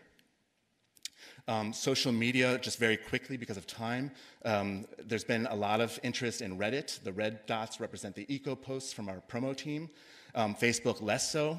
I don't know what that says about Facebook users, perhaps not so interested in social issues. Okay, now the last three things I want to talk about are our aspirations. We're going to publish a measurement handbook in which we provide the details for how to set up your own lab and measure your software wherever you are, if you want. This is our lab in KDAB Berlin. Right now you have to actually go to the lab to measure software, but we want to develop an online portal so that developers can upload their usage scenario, their software, and automate that process so they get a report back, whether it's for data-driven software engineering decisions or for eco-certification. And we want to work on more emulation tools. Right now we can only emulate on X11, and there's interest in also testing in Wayland. And finally, extending outreach. So far in this first phase, we've been focused on developers. We want to move now towards users so that they can make decisions about how they use their software, including things like best practice guides. We want to learn from the Upcycling Android project, as well as Linux install events to have upcycling events so that people can continue to use their hardware, and we want to develop a widget which will provide information to KDE users who are using Plasma about the energy consumption while they're using the software they're using, as well as any reports that have been generated for eco-certification, eco-labels, as well as times of day in which renewable energy is more present in the grid so that they can choose to do updates and things like this, which will be more carbon neutral. These are the kinds of projects that we're working on. We invite everybody to get involved. It's a community-driven project. If you're interested, be in touch. There are many ways to contribute. You can also support us by, we have just a handful of t-shirts left. They're available for a donation. You can show your support for the project by getting a t-shirt and wearing it in your own communities. So thank you very much.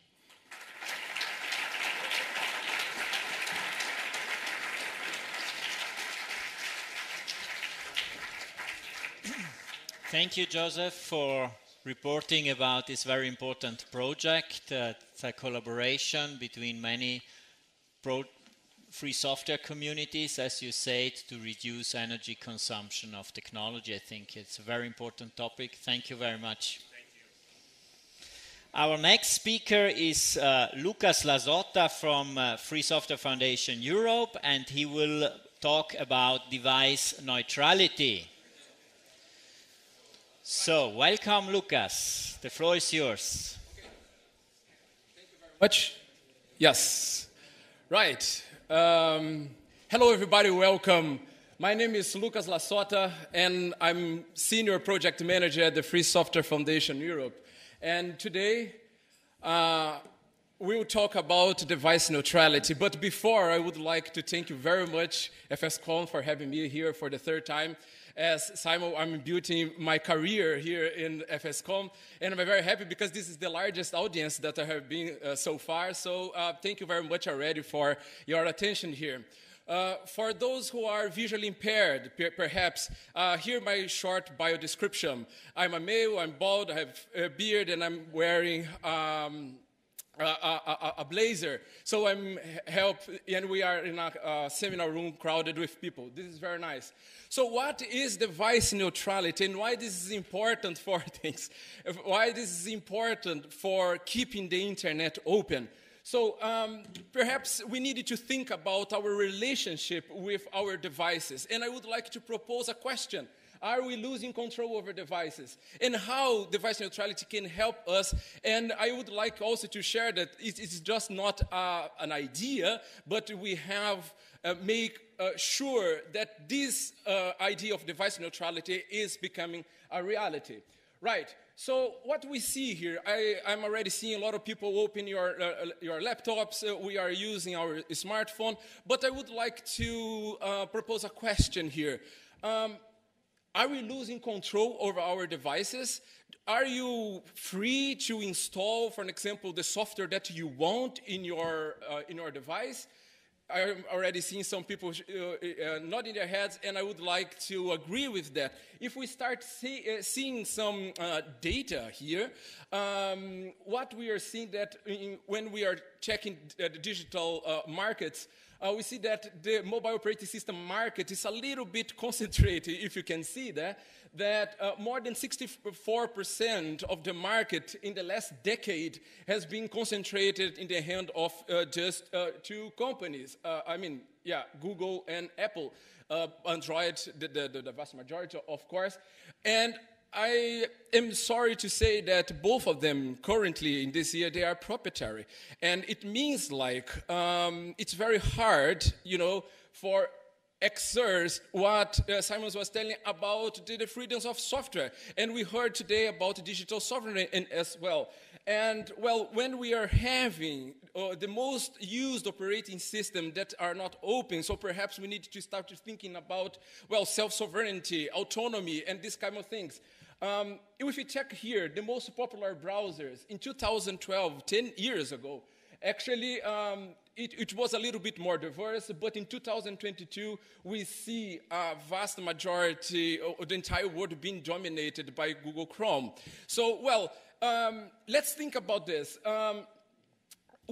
When these companies, these big companies, they have this market share, then they have this power, to control the devices, in fact, that you're using. Actually, they can start restricting software freedom by limiting users to install, different operating system, browsers, app stores, drivers, etc. They also have the power to lock devices down. And what is by that? By controlling pre-installed apps, hindering interoperability, and applying proprietary standards. And last but not least, there's also increasing switching costs. And yesterday at the speakers' dinners, we had an amazing discussion about switching costs by restricting users on what's so-called ecosystems, right? Tying devices to online accounts and services, hampering control over personal data, right? So we are in a bad situation today, but how we can start dealing with this? How can we help users to re-empower users to control their devices and, you know, to enjoy, as we heard today, enjoy software freedom, right? So I would like to start, proposing an idea that Cory Doctorow is an author that I respect very much, and in his book, How to Destroy Surveillance Capitalism, he said that the impact of dominance, you know, the size of companies, far exceeds the impact of manipulation and should be central to our analysis and any remedies we seek. So basically what he's saying is that size is a problem for, you know, no neutrality, for sovereignty. And so how device neutrality can help here? Perhaps we can say, okay, let's just break these companies, you know, let's break their monopoly. But I would say that breaking down, it's not a problem, because it's not an issue, because when we start seeing the history of monopolies, you know, and, you know, cartels, just breaking it doesn't solve the problem.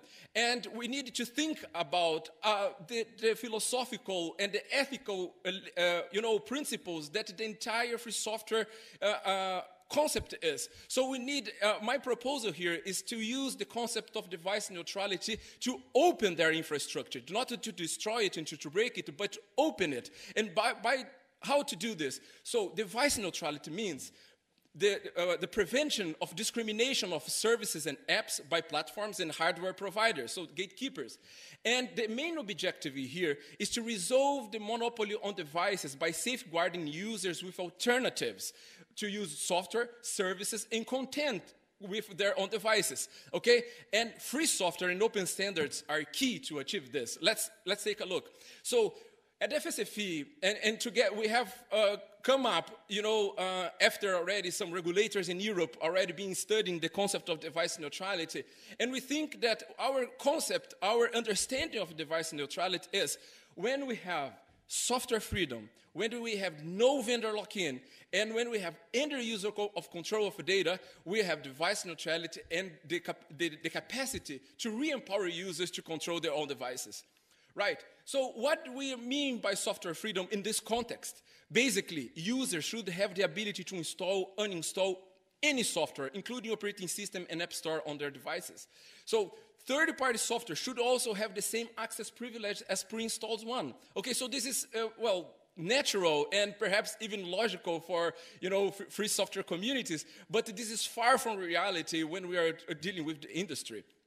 Right, and when we talk about no vendor lock-in, it means interoperability. It's key. We need to understand how interoperability is important to keep these ecosystems open, you know, and interoperability, most importantly, should be based on open standards. And today we had an awesome talk here about open standards.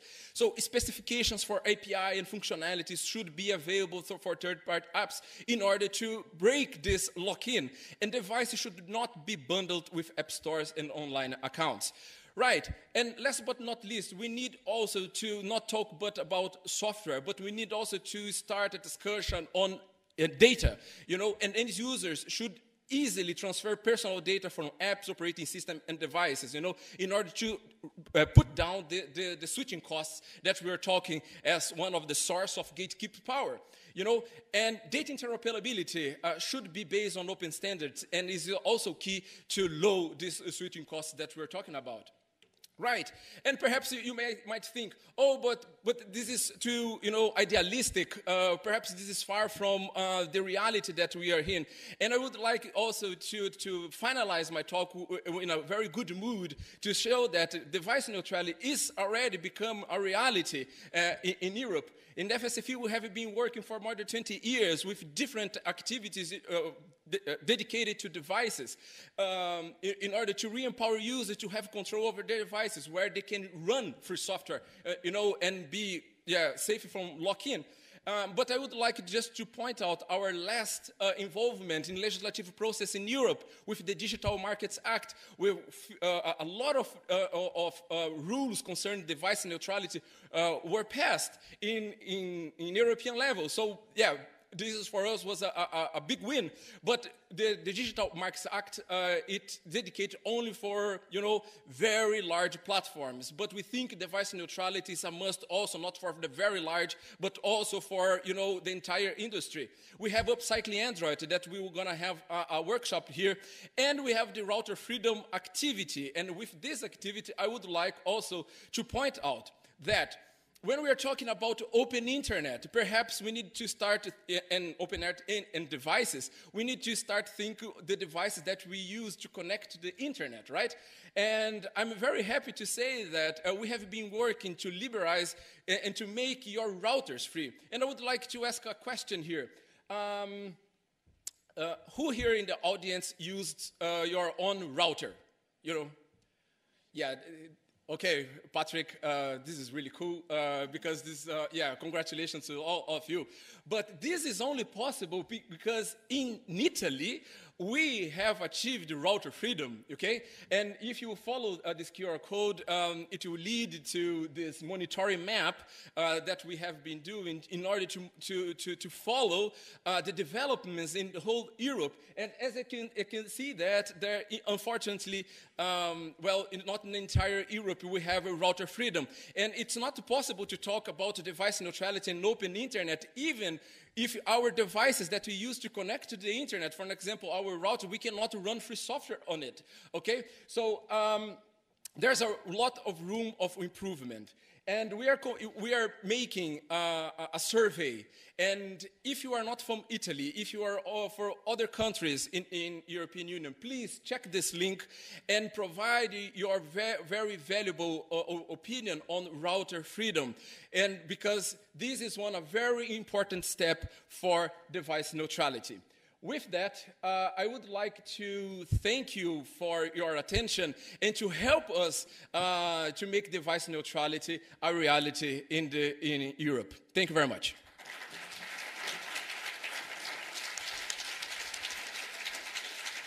Thank you, Lucas. Thank you very much. I think device neutrality is very important. We are lucky in Italy still. I heard rumors that there are legislative discussions, so we should not just accept status quo, but also be vigilant that these benefits we have today will not change in future. Thank you for your contribution.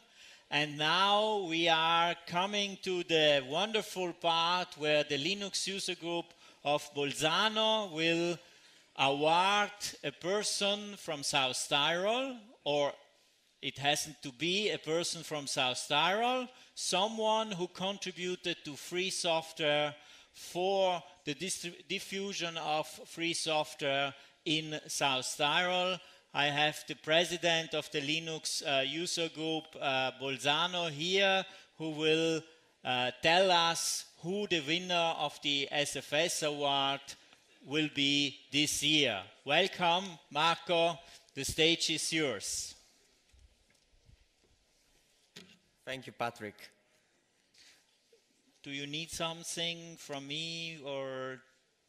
I was just wondering if you want to put the table at the middle. Yes, I will. Let me help.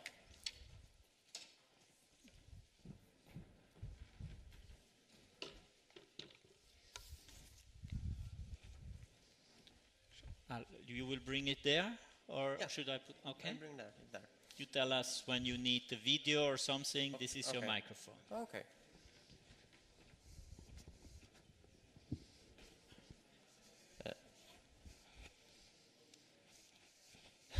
Just beware that is not my presentation. I think this is not the right. Okay, thank you so much. Good morning, everyone. It's a pleasure to find you all here. I have to admit that my mandate as a president was definitely strange. The first SFS award I conferred in 2020, there was no audience, and you were all following the event via streaming. Fortunately, already last year, when Diego Maniaco was on this stage with me, many of you were back here in Bolzano to follow the conference. My term will expire in June 2023, so it is also with some emotion that I'm here to confer the 19th SFS Award.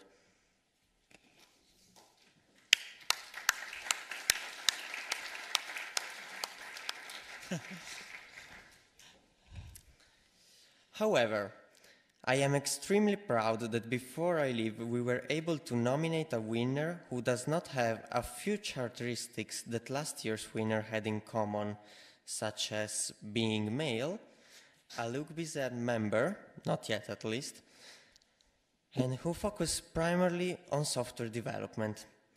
This SFS Award wants to communicate that we, as a LUG, as it was written in our statute 2 years ago, are no longer solely focused on software, but embrace the FOSS culture more broadly: open hardware, open data, open knowledge.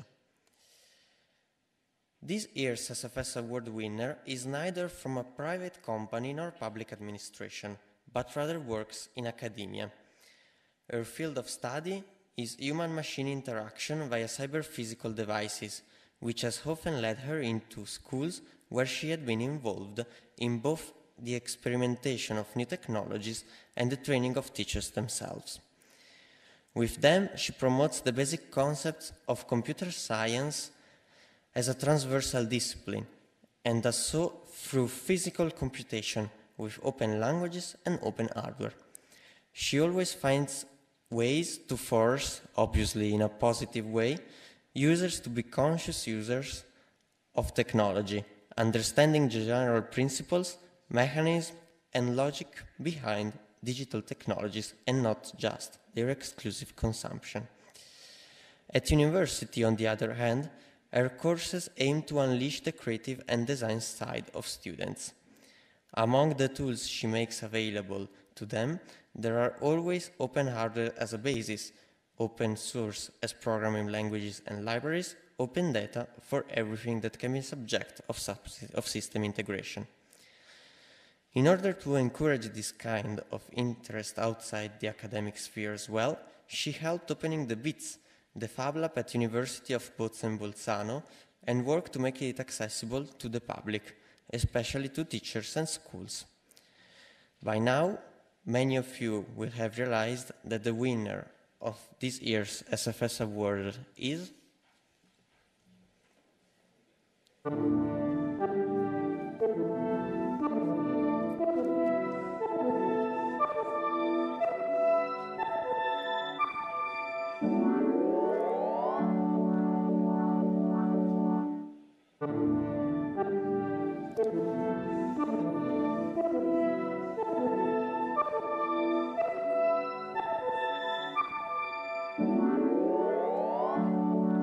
Rosella Gennari.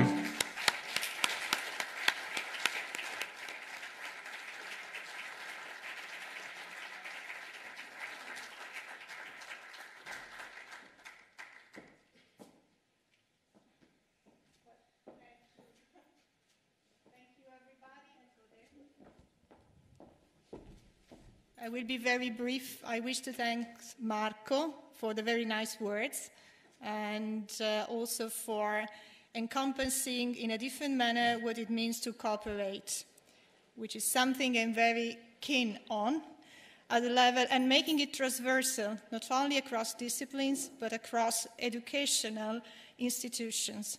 So schools, let's say, associations for opening the ways of learning, like the Linux groups, as well as the university, as well as the Neutech Park. I do believe they have to be in tight cooperation with a collaborative attitude. And I'm very proud to see many students of mine sitting here today. So thanks everybody, and especially my students and Marco. Thanks again.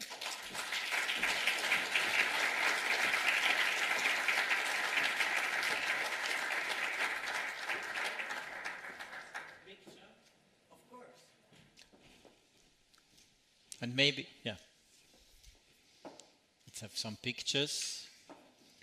And I don't know if other SFS Award winners are in the room. I see one. Those that are here are certainly please go on stage. Hugo Leiter, Paolo, Diego. Okay, I have to. So let's have a picture together. Diego, come on. Paolo. Anton cannot be here because he's sick, but he sends us greetings.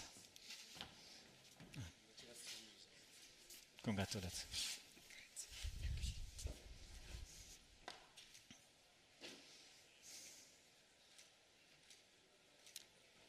Okay, thank you very much.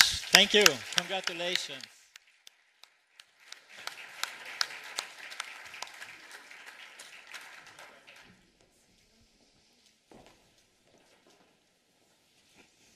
Okay, now we will have a switch in moderators switch.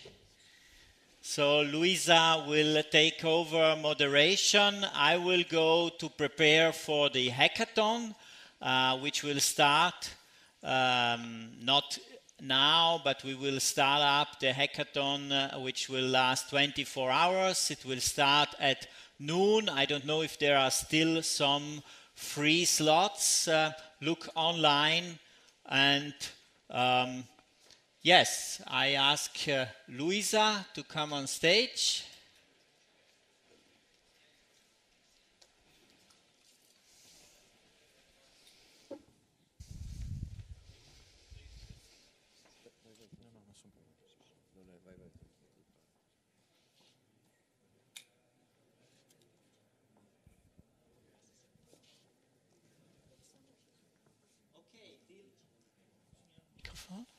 Till we have the technical switching, I will announce the next speaker. In the meantime, it's Stefan Schmidt from the UNIRO project.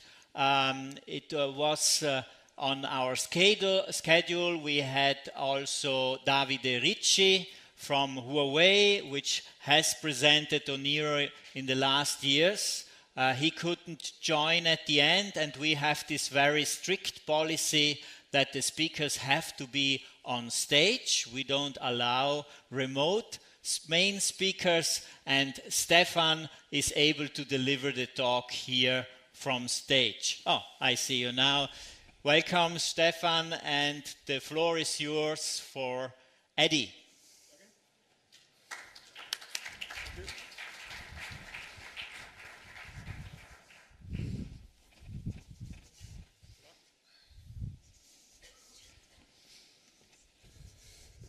So, I think that's, yeah, okay, that's working. Okay, so as Patrick already said, my name is Stefan. I'm working on the UNIRO project, which is an Eclipse Foundation project, and I want to talk especially about the EDDI, which is like a sub-project we are working on. So EDDI is about enabling distributed intelligence in UNIRO, and I want to talk a little bit about the status what we are having right now. So I will start with a little bit of an introduction. I will talk about the goals we are having with the project, why we are doing it, what we want to achieve with it, basically, the use cases we are having for it.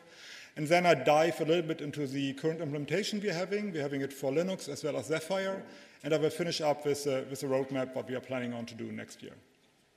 And the talk Patrick mentioned before about UNIRO in general, so the UNIRO 2.0 release, that is later today. So this one is like very on the one specific sub-project, but in general the release, that is at 2 o'clock in the afternoon. Okay, so EDDI. If you really want to take it as an abbreviation or something, you can find ways to make EDDI work and like referencing to enabling distributed intelligence. You have to be a bit creative, but it's working.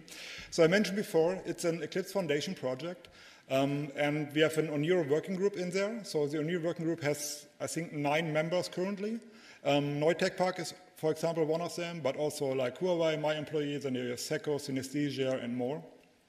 And in this regard, we are working together with the university, the Politecnico di Milano, so that the research project working together between Huawei and Politecnico within the UNIRO working group, basically.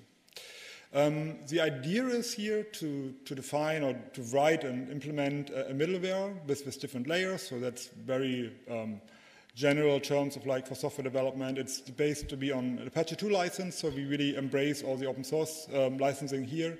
It's a C++ code base, but we still take into account like very constrained devices. So as I mentioned before, we have Zephyr as one of our targets, which is like for MCU-based systems like Cortex-M class type of devices, which really have like very little memory and flash and so on.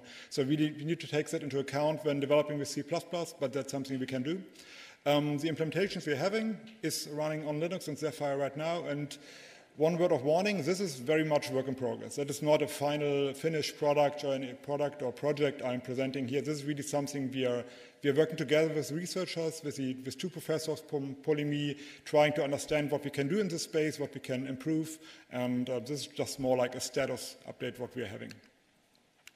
Okay, so one of the ideas, one of the problems we have been seeing is that if you have like devices in your home or like even in a car or even in industrial or something, they're mostly like, there's a one-to-one connection. You might have an application to control one specific aspect. You can have like, you need a specific applications to make a picture with a camera. You need to have like, or connect to your doorbell camera or something like that.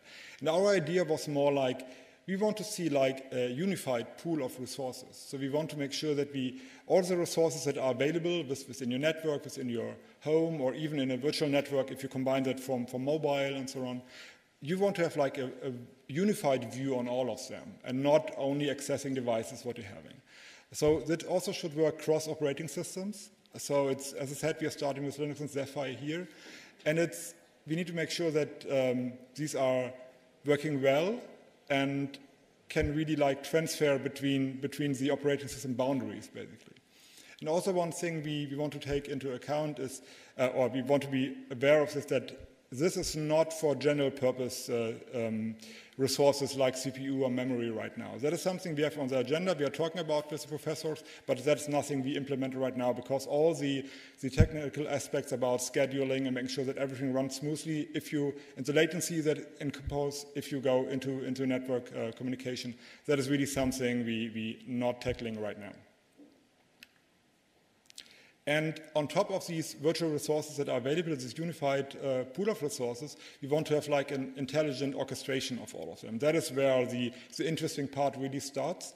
We want to have things that are, for one example we're having is like a camera becomes instantly available on your application. So you have like a doorbell camera or a security camera that is a resource that is available to your mobile device, and then you can use it with your camera application on your phone, as an example, right? You don't need an extra application for that because that's all handled in the middleware already.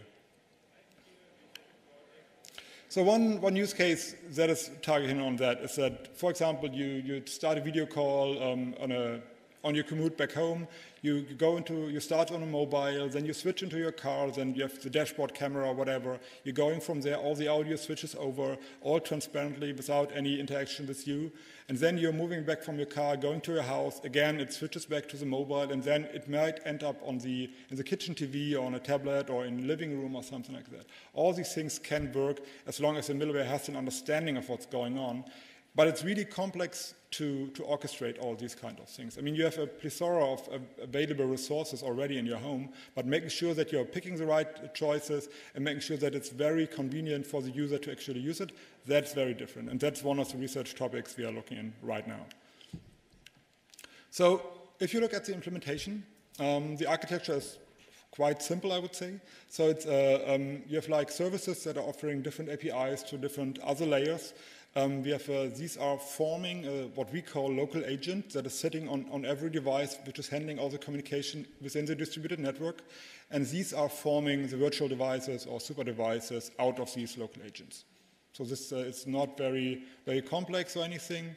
And then we're having the different layers that are part of the implementation. Currently, what we have running and working is the communication and the virtualization layer. So that is implemented and working.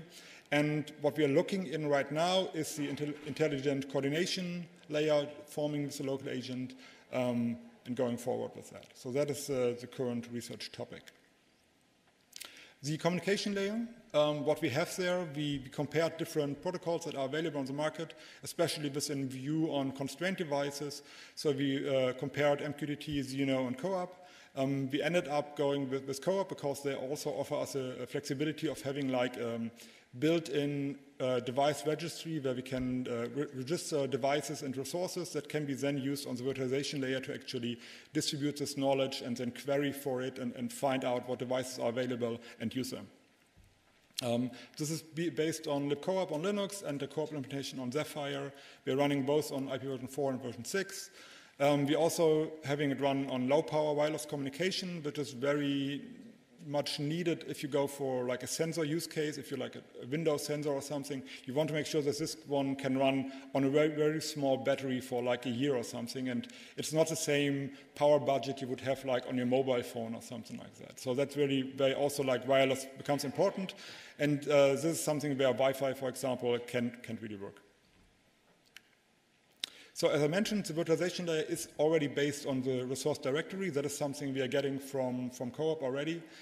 So what is happening when the new device joins the network, it announces itself per multicast on the network. If there is already a resource directory available, it will register its resources. If there's none, and the device is running on Linux, it will promote itself to be the resource directory for this network. And then all the things getting registered, the other layers can use an API to make access of it. And this will be the base for the decision-making process, the reasoning we are doing on the orchestration later on. So as I said, this is the current focus. We are looking at different ontologies and schemas that are available in different projects or in the industry right now. There are things like WebThings, OCF, Robotics OS, and all the other things. So these are things we are looking at and finding out if they would work for us. And then we want to have use these ontologies to have like the best working execution environment for the use case the user is having. And we're also looking into different coordination approach. As I said right now, what we're having is a device joins the network. If there's no other resource directory, it will promote itself, but it still means you have one central directory. This is also something we might want to change, because right now it's the implementation because it's the easiest, but later on having like at least a standby version where if the main directory falls out with power outage or whatever, you can switch over to something else. You have a standby or that, or you can even go the complete peer-to-peer approach. Moving that's another thing we are looking for the next year. And while this is all very theoretical and so on, we actually try to make blueprints and really make to have an implementation and use case we are driving with that. If you go out, there's a booth from the Eclipse Foundation. We have a demo there. In that case, it's a demo with a touch screen and a small door lock, which is controlled over wireless protocol. And that's actually using some parts of the current ADI implementation to actually for the communication and announcing itself. So the door lock basically says, oh, here I'm a door lock. And then we have like this context-aware touch screen, which is actually listening in and understanding what kind of devices are available. And depending on this context, it will show you different screens, what you can do with this device. For example, in the lock screen, it will show you a keypad where you can open the lock and so on. That's all based on the work we are doing on the ADI project here. Yeah, I mentioned before, we are using OpenThread for very low power protocol to make sure that we can have devices that run on a small battery or something. So that's what we're having. So the roadmap, I mentioned before, the focus very much for this year is to finalize our decisions on what kind of schemas and ontologies we want to use if we are going with something that's already established in the industry. Right now we are looking tightly at the OCF, Open Connectivity Foundation, and their OIC implementations because they're also based on Co-op that could be very valuable for us. We're also defining a JSON way of like how we interact with the devices. Right now we are only describing the resources and making them available, but how to interact with them and so on, that's a different story. So we are defining the payload right now, how to do that.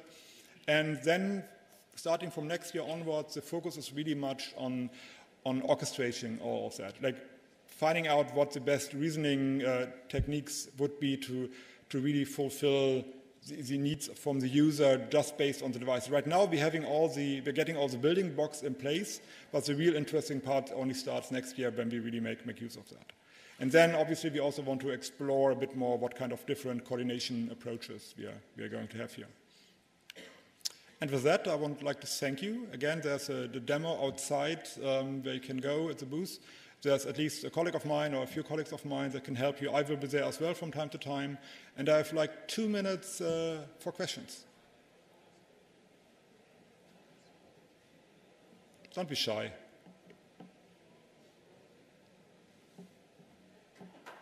Okay? So you can get me good? Thank you. Yep. Go ahead. Can you explain me what the...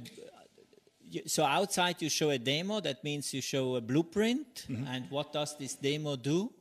Okay, so the demo we are having, it's like different parts. So we have like one setup which is like a door lock basically, like a deadbolt that comes out and would lock the door, which is connected to a small MCU-based system running on Oniro with Sapphire. So that is like, you can control that manually. There's a keypad. That is what you might have as a smart lock at your door or something like that. In addition to that, this device has wireless connectivity. That means we can control it from somewhere else. And what we decided to do is like we have another blueprint in Oniro, which is a CAT, which is context-aware touchscreen. The idea is here to really, depending on the context you are having and using it, it would switch the graphical UI, UX, and so on to make sure that it really fits, that supports you what you want to do at that moment.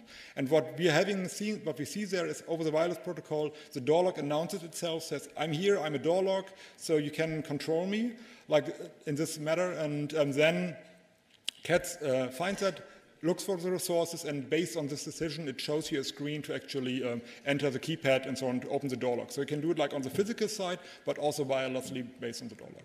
So this is like the combination of the different blueprints we're having here.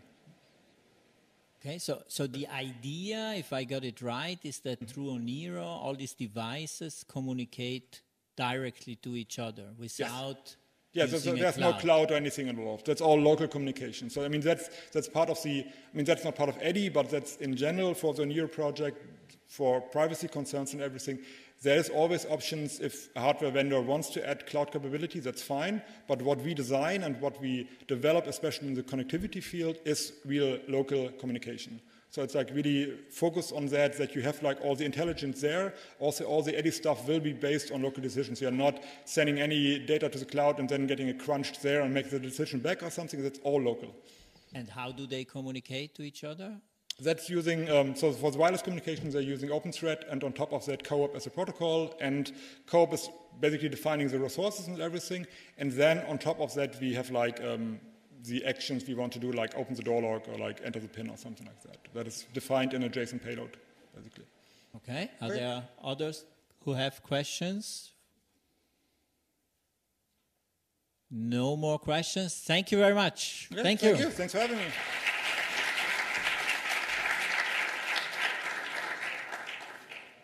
So, good morning also from my side. Now I will take over the moderation of this main track in the morning. I have time, so I will present myself. And I use this opportunity to remind you some aspects of the conference. So I'm Luisa Marangon, I'm working for the Hanoi Tech Park. I've worked a lot during the last years for the SFSCons, so I know the growth of this conference. And I'm really happy to see how this conference has developed during different years. So my role this year will be to introduce our speakers and keep times. So for this reason, we will need to wait until 11:30 for the next speaker, because we have parallel sessions, and in this way you have the chance to move from one session to the other. So we need to stick to these time frames, so that also the different parallel sessions are starting on the same time as well. So yeah, I will not use the all 10 minutes that we have for talking, because otherwise I will boring you. But we will introduce the next speaker in about 10 minutes. Yeah, thank you. Well, maybe I can remind that we have an app that you can use, and you can pinpoint, you can save your favorite sessions and favorite talks,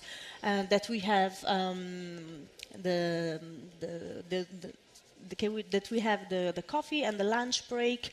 They are quite freely, and you can use your vouchers that you received during the registrations.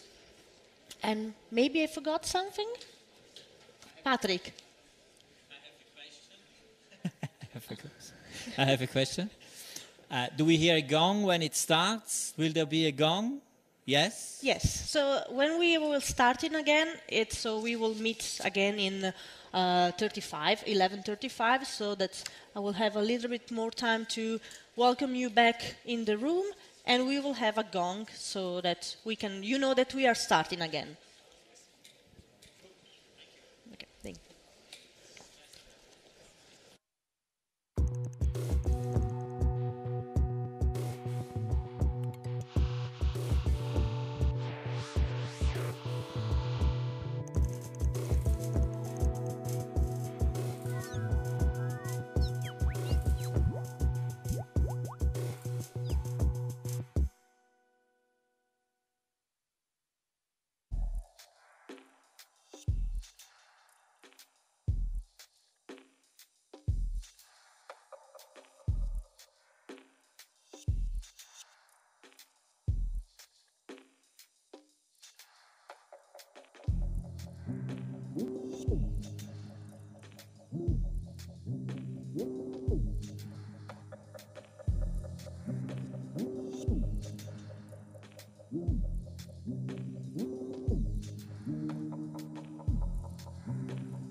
So, welcome back to this main session. I will introduce you now our next speaker, Florian Effenberger, which I'm really happy to see finally in person. Florian works from the Document Foundation, and he will give us some lessons learned on communities, on charities, and on cooperations. Florian, welcome on stage. Thank you very much. Hello. Good to see all of you here in person. Thanks for joining the talk. And in the next 10-15 minutes, I'd like to give you a bit of insight into how communities work, how charities operate, and a few of the challenges that we've been facing over the last 2.5 years that saw a change for many of us. So, a few words on me. I'm active for I think 18 years. You likely know me from my work at the Document Foundation. Apart from that, I have a big interest in anything that's free and open, a lot of infrastructure. From time to time, I do publish things. Yeah, that's about me. So as a quick recap, 2 years ago here at SFSCon, I gave a talk about 10 thoughts on community leadership. And the essence of that was to explain the various challenges that you can face in an open source project that is around people who are different, people who are diverse, people with different backgrounds, with different interests, and the challenges around communication, around organizing things. If you're interested, there's a link with the full lecture. And today I'd like to give you a bit of an update on what happened the last 2.5, 3 years on things that we have learned in the LibreOffice project. That is not a blueprint, that is the experiences that we made that you might adapt for your needs, but I hope it provides a bit of inspiration and a few thoughts on how to organize things and challenges that you might face. I'd like to start with what we have here with conferences. It's good to see people in person again, and I think for many of us that's an experience that we've been missing for quite a while. And there are challenges around that. Probably the organizers here can confirm that. What we've learned is indeed we're here in Europe, and the expectation that people can just guard and everything works smoothly, That doesn't hold true for all the countries. Like if you compare Germany and Italy, who are maybe in the middle in terms of regulation, versus UK and, for example, I think Austria is quite relaxed. But then you look at China, things are much different. So the expectation people can just guard and everybody can fly in, that might not be true. So you need to keep that in mind. We had people not able to join the conference because of local regulations, and if you have the expectation it will all be in person, people will be there, might not work out if you have a very wide and diverse community. Then, of course, how people act, how risk-tolerant people are, differs a lot. We have people telling, I don't want to come to a conference, I don't feel safe. That's simply something to factor in. And for the organizers, at least we had that, there are last-minute cancellations of speeches, of hotel rooms. You always have that, but the amount has grown. People are sick, people last-minute have to cancel. That is something to factor in. And one thing we've learned, imagine you have community members flying in from overseas. If something happens and they are blocked in the country and they are blocked like 10 days in the hotel room, who takes care of them? Do you have something provisioned how you can help them out? There is always a risk that can happen, but again, that risk has grown a bit. So it's something when you organize a conference and you have really international audience to keep in mind. What we've seen also, it's really hard to run a call for location. So traditionally, we had call for locations where local communities could apply to run the conference. That is a bit more of a challenge these days because people don't feel so comfortable in doing that. So you might need to organize yourself a bit more, or you might have to cooperate with others, with other projects to organize a conference and join forces there. Hybrid events, I think, are a challenge. We see all those people doing the recordings here and providing the infrastructure. That is a big part of the work. What we've seen is more challenging, actually, is the social aspect of that. If you have a room of 50 people and 3 are joining remotely, how can you include them? How do they feel a part and not just somebody on a remote screen? That is not so trivial, and people can get tired pretty quickly of being just remote. So I think it's an art you have to master to get people in, to have them feel part of the conference, even if they're not on site. And I guess this is something that will keep us busy over the next couple of years. So it's something we should grow into, we should learn, and we should get better at all.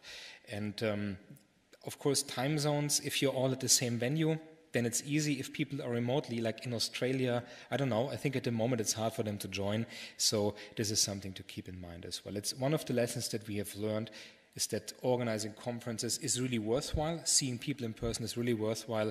But it's a bit more of a challenge than it used to be. And I guess many of you know it wasn't easy in the past either. So one of the first things that we have learned.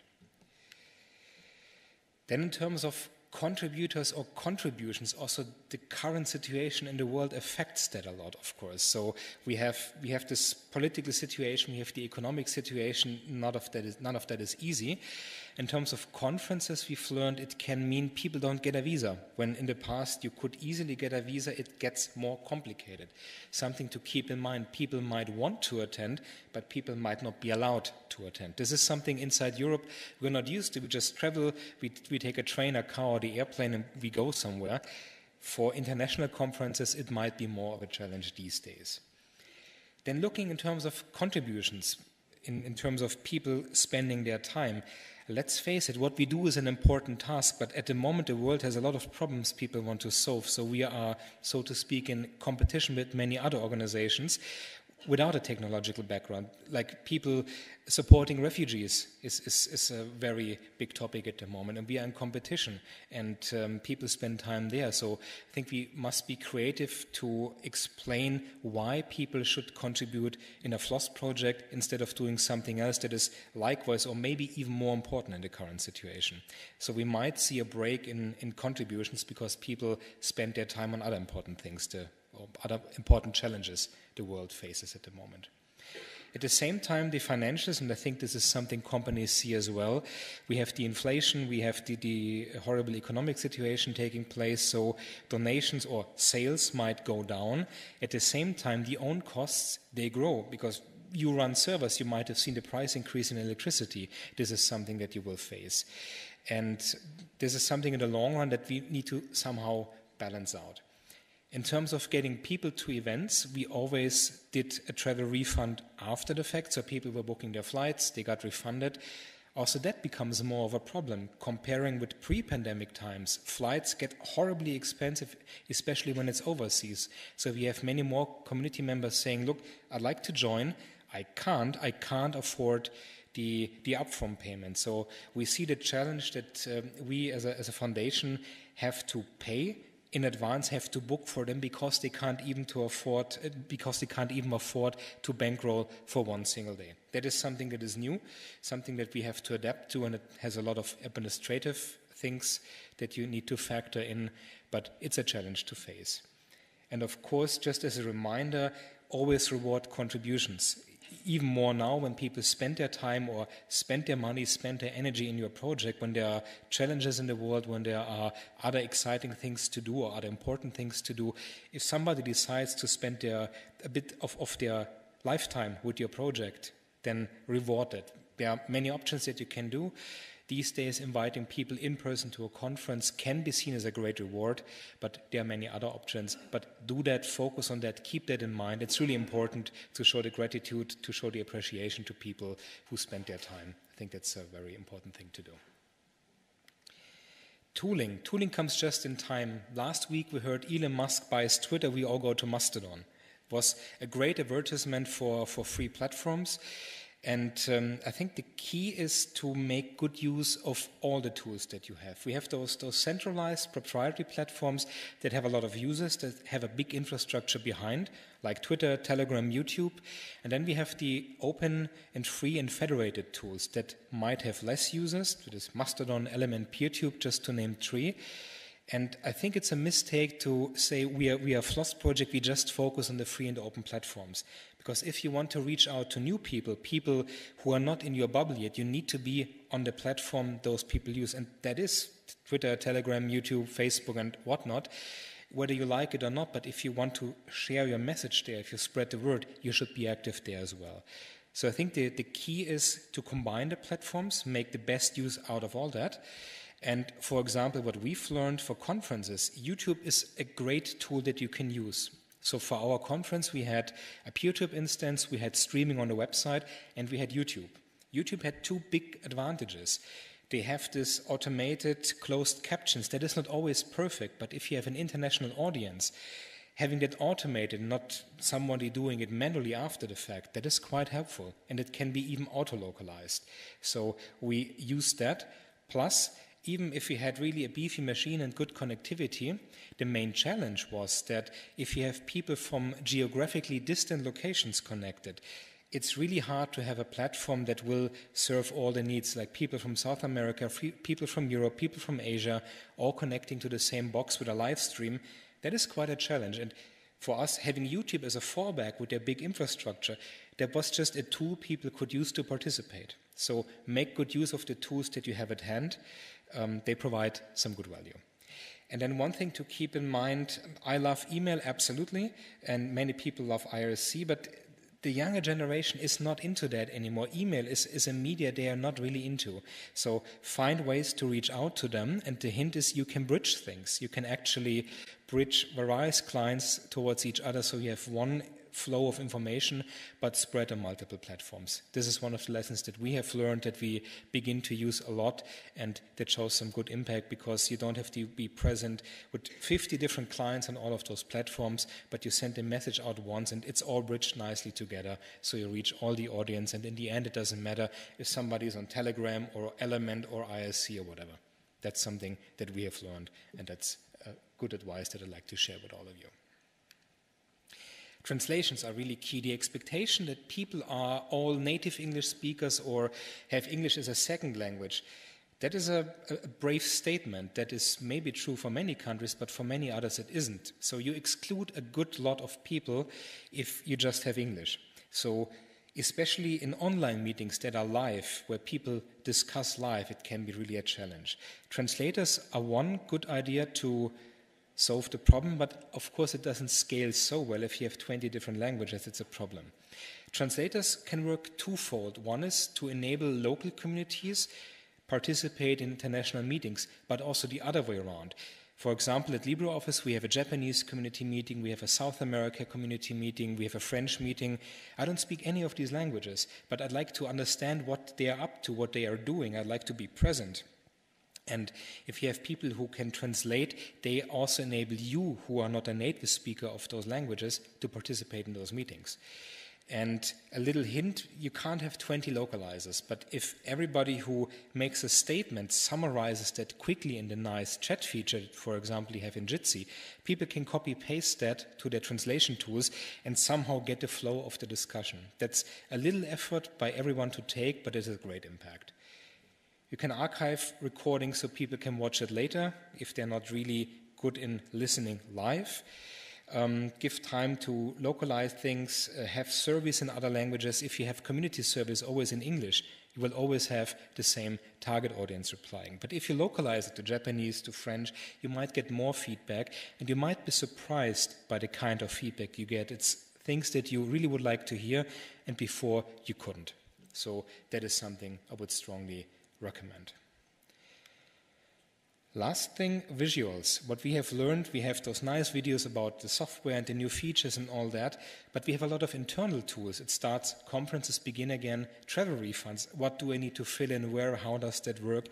You can produce a wall of text, but we are starting to make videos out of that to explain how it works. There's a visual, people see where to click, what to enter, and you can localize them. So don't you only use videos as a marketing vehicle, but also to explain your internal tooling that can help people who are, again, not native English speakers to participate and understand how it works. Last slide.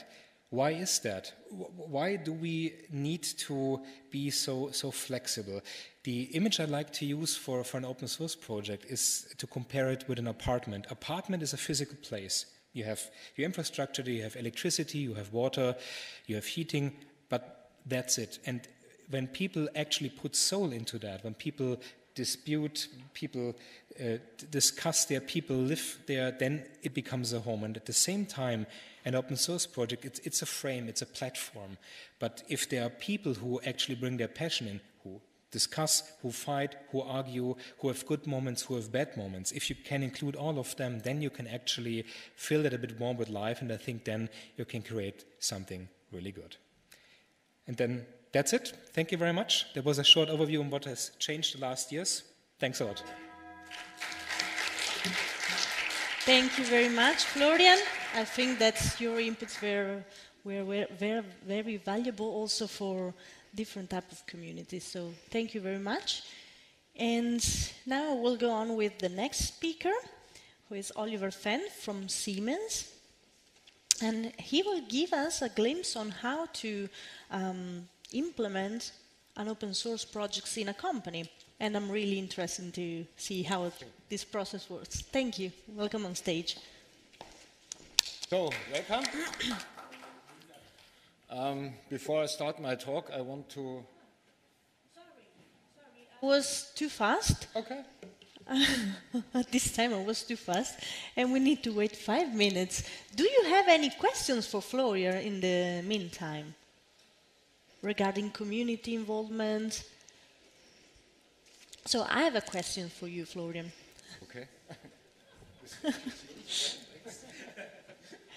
Happy to? Yes, the question is very simple, actually. Do you think your inputs were very interesting for also this for communities, software communities? Do you think this applies also for other type of communities? So you were mentioning also in different presentations charity activities and socializing activities. I remember some picture of last year as well. So do you think that this kind of approach works also for other type of communities? Yeah, I think those thoughts, they're applicable for any place where different kind of people work together, whether it's a company or a charity, whether it has a technological background or not.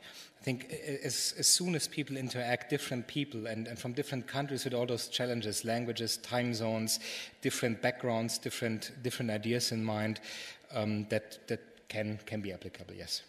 It's, I, of course, share it in my capacity, with my background that I've made, but I think many organizations face similar challenges.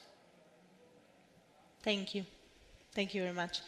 Are there any other questions, or otherwise we will read this now 3 minutes and then we can start again?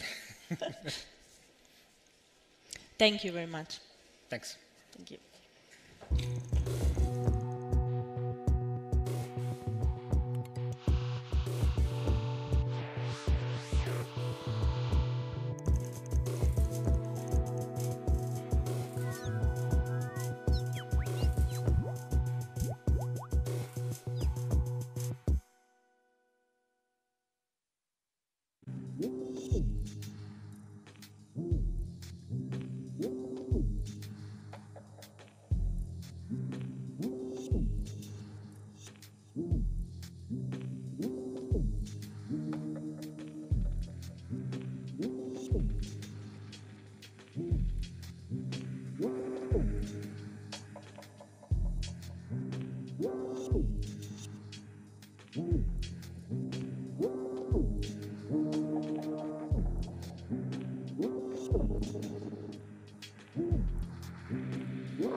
Okay. So now we'll present again our next speaker. So the introduction was already made. Oliver, the floor is yours. Thank you. Thank you. So before I start, I want to thank you, the entire Orga team, to make this event happen. So thank you very much, and thank you for having me here. So my talk is about outbound open source, so which means contributions to open source projects or even to create open source projects. This talk provides some insight, some overview of an to-do group guide we have written. You see here the main contributors to this to-do group guide, and this is available for download. For download here, and it's licensed under CC BY SA 4.0.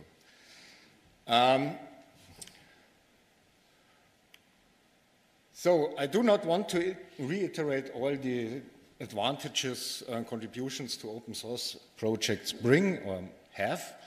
I only want to, let's say, focus on two topics. The first one, which is in my opinion very important, especially for companies, is when you do considerable amount of contributions, you hold co-copyright ownership on that software. And a license change might be even harder for the project because you have a say. Yeah? So for example, what we have seen in the past months, license changes from Apache 2 to AGPL and so on. This is not that easy when many people hold co-copyright ownership. You know, for example, the license change of OpenSSL took quite some time to change from the OpenSSL license to Apache 2. And the other thing, which is also important in my opinion, is each contribution is a kind of a technological business card of the employee and of course of the employer. Yeah? So this you have to have in mind. So we have defined, so Siemens internally and also other big companies have defined a process for doing open source contributions. This is not because a big company loves processes. Yeah? Of course you might think so. This is required by law. At least the German Copyright Act says this, that where a computer program is created by an employee in execution of his or her duties or following the instructions of the employer has the exclusive rights on this software. Yeah? What does that mean? So only the employer can license the software, nobody else. And if you read this sentence, which is in the German Copyright Act, you might think that, okay, what does it really mean? So this sentence scopes only the context of the work. It does not limit on time and location. So let me give you an example. So I have as a duty to write a new Linux kernel driver for a new chipset. And during my working hours in the company building, I have a technical problem. I always get a core dump. And I do not know of the solution and the root cause. So at 6 o'clock in the evening, I go home, very frustrated, have some beers because I'm really frustrated, and then I go to bed because of the beer, and I have a bad dream. Yeah? I'm dreaming of this problem, and I'm dreaming then of the solution. I wake up in the morning, 2 o'clock in the morning, go to my own laptop, write the code, test the code works. Who owns the code? Very simple answer, the code is owned by Siemens and not by me. Even if it's written at 2 o'clock in the morning on my own computer, the code is owned by my employer. And therefore we need a process, and the process is some kind of journey. It seems very complicated, but it is not that complicated. So it starts with the person who wants to contribute to an open source project. Yeah? This person has to provide some kind of information in order to get the contribution approved.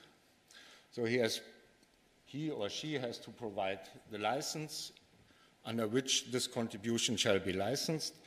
He has to provide also information whether a CLA is required or whether only a DCO is required. Here's some words about CLAs. You might think that CLAs is quite a good solution. So contributor license agreement, it's a contract. Yeah? It's a contract between this open source project and the company. And if you think about a big company, this puts quite a burden on the work and the processes we have to execute. Because many open source projects have copied the Apache CLA and are reusing this. The Apache CLA is quite good, but it's really hard to implement it in a correct way for a big company who acquires companies, who carves out companies, because the Apache CLA covers affiliates, so the signing organization and its affiliates. And you have to spread this information that you have signed this CLA to all your affiliates. This is quite a hell of work, and it really causes a lot of effort in big companies. So CLAs are good, but for a big company, we do like more DCOs because that's more easy to handle. Yeah, and then there should be a peer reviewer, especially for the first contribution. Because usually, so to my experience, I do quite some contributions, or I check some contributions from other employees of the company. Usually the first contribution does not, let's say, meet the requirements we have for a contribution. So whenever possible, for example, we require reuse conformance, so that you have a license information, that you have a copyright information, if you have or if you contribute new files. Of course, we do not require mandate this in a hard way, because some projects do not follow the reuse conformance, so then we need to be more flexible. And then, if a CLA is required, we pass the CLA also to the legal department and to the IP department in order that they can check the CLA whether it's okay for them. Yeah. And last but not least, the contribution is approved by the senior manager. So in a big company, you have tons of managers, yeah? And only a few managers have the right to sign contracts in the name of the company. So we at Siemens, only senior managers can do that. And you see then that even if we want to contribute more, it's for the first, let's say, contribution, it's quite some work we have to do. Yeah? Not only for the developer, also all the other stakeholders have something to do here. Yeah, and having said this, we have implemented some shortcuts within the company, because you know, if you have a person who has really the duty to work on the Linux kernel, you do not want to bother him or she with the full-blown process. So every first contribution has to pass the full-blown process. Yeah? Then we have, for the senior developers who are really experienced in working upstream, we have the full trust model, so they can really work upstream. They do not have to go through the contribution process anymore. We have also implemented the major-to-major release model, which means, so from the open source project major revision to the next major revision, contributions are free, so they do not have to pass the full-blown process. Why then for a new major release? Because, you know, sometimes the license changes will be made in major release versions. Yeah? And then we have also two other shortcuts for contributions approved projects. For example, if you might say, okay, OpenSSL is free for contributions, so the employees do not have to go through the process again. And small contributions, so bug fixes, which are probably not protected by copyright, can pass on. So you have a full tool set, and you can choose whatever suits. But very important, the first contribution has to go through the entire process in order to check all the legal documents. The second thing is, and this is probably sometimes not really taken care of, an open source project, when you want to launch it, it's nothing else than a software development project. Yeah? It needs to be planned, it needs to be staffed, and there needs to be a long-term commitment. And the third thing which you shall have in mind is that launching an open source project is a kind of product market introduction. So you need also some time available doing marketing, to create a user community and to extend the user community. This does not grow without any effort. Yeah? So the world does not wait for Siemens code, for sure not. Perhaps our competitors, but not the world. Of course, you need to answer many other different questions before starting such kind of endeavor.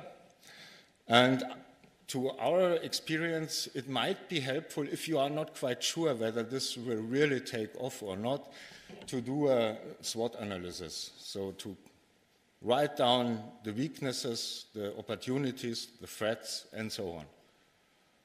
Yeah, having said this, I want to finish. It's all about transparency, consistency, predictability, and appreciation. So very important, you need to provide full transparency. Even if you are talking to yourself in the beginning, yeah? You have to file issues at GitHub, you have to work on the issues, and so on, so that users or persons who want to use the project can really check, okay, what were the decisions, how is it implemented, how is it tested, and how is it used. Yeah?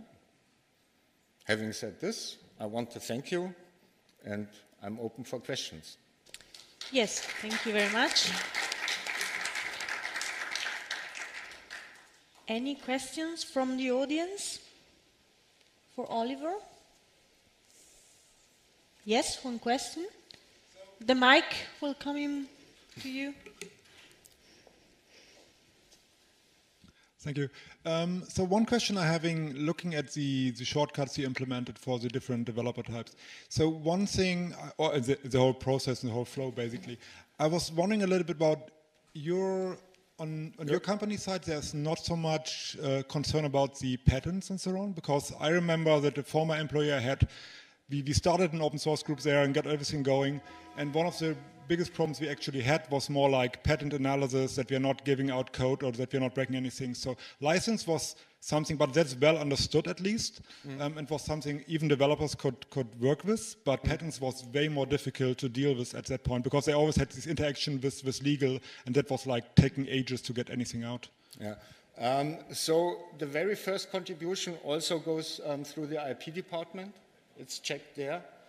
But for example, when we have this full trust model, we need to be sure that the certain developer has some kind of ownership culture. So we trust him or her that he really knows what he is doing. Thank you. Further questions? Yes, further questions from the audience? Otherwise, I will let you discuss later on during breaks and sessions. Thank you very much, and an applause again for you.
So, welcome back. I always keep an eye on the timer we have here because I need to start on time in parallel with the other sessions. So, our next speaker, Marina Latini from SUSE Software Solution Germany, will give us some insights and some tools for making good documentation, because we know that in software development having a good documentation it's really important for involving new users but also for helping others to get hands-on on this software. So welcome on stage, Marina. The floor is yours. So thanks for joining, and as the introduction slide is try to tell you, documentation is crucial. And if the documentation is not good, if the documentation is not available, even your software doesn't exist. So in this quick journey, I want to introduce you an interesting way to approach the creation, the publication, the editing of the documentation. And I hope that this will be helpful also for you. I'm Marina Latini. I'm working at SUSE as a maintenance release coordination engineer. So I'm working with a software that needs to be maintained for 13 years. And as you can imagine, documentation is really important. And users, customers need to have this documentation available. I'm also a LibreOffice and a Uyuni contributor. I'm an enthusiast of open source. And yes, when I can, I'm also a Met goalkeeper. So, talking about documentation, first of all, let me know how many of you are software developers or writing software. Doesn't mean that must be something really big, but okay. And now, how many of you are also writing the documentation of your software? Okay, not bad. How much time this is taking? How many hours? That normally it's something tedious that is keeping a lot of your time. And yes, and sometimes it would be great to have some technical writers that can help you. So you can focus on the software, but they can also have the needed information for writing the documentation of your great and marvelous software. So this is the approach, documentation as a code. The idea is that if we can bridge the world of software developers to the rest of the world, that includes also technical writers or in general users that are using your software but that need to know more about your software, we could have really an easier life. And this is the idea. Let's try to bring together these two worlds. Let's try to make comparison and make comparable the activities that should be done for writing software and writing documentation. So with this approach, we are integrating these two different areas, and we can even bring contributors that are not really software developers, but that can help you to rephrase something or even suggest part of the documentation that it's not covered, it's not clear, or that maybe works in a way that the software developer was not exactly thinking about. And like for the software, we need to make this documentation built automatically if possible, released automatically, published automatically, also with some tests, because we don't want to throw out documentation that is broken, that has a typo and other errors. It's really, it's not nice to publish documentation with even grammar errors. And like for the software, the parallelism is the same. Everything starts with the research. We need to research the topic, and in this case, the software developers and the technical writer that will prepare this documentation need to work together. The technical writer will get the information, and when this initial research is done, and this one is the biggest part of the process, the technical writers will start to create the initial test, and I put in the slides amend the text, because that is the parallelism with writing software. You can create something, redraft it several times, until you reach the point where you think as a writer that the documentation is ready for a first review from the developers that were creating this software. And when everything is done, when all the feedback are implemented, so again, create, amend, and so on, the documentation can be integrated. So in this way, there's really a parallelism between producing software and producing documentation. And we are talking about software, so we should also talk about the source of this documentation. And this is the idea. So with SUSE, we are using DocBook as a source for our documentation. And the idea is that DocBook is a markup. It's XML, so nothing really complex to learn, but has a lot of advantages. It's easy to translate. You can validate this source code that you are writing, this source of the documentation that you are writing. And as a writer, you don't need to focus on the final layout. You can just focus on the structure on the content of the documentation, because the layout, it's something that will come later with the tooling that will help. And another advantage is that starting from the same source, you can produce a different kind of documentation. We are using the same approach for building the documentation of OpenSUSE and also for the products from SUSE. It's the same source. There are some parts that are different, have a different layout. There are parts that are valid only for the SUSE product. The source is the same, and when we are building the documentation, thanks to DocBook, we can select the parts that we want to include in one documentation or the other. So for the person writing the documentation, it's way easier. You are just working on your source, and that's it. Then everything will come later. We are also using AsciiDoc, but normally we are converting it to DocBook, and it's way easier.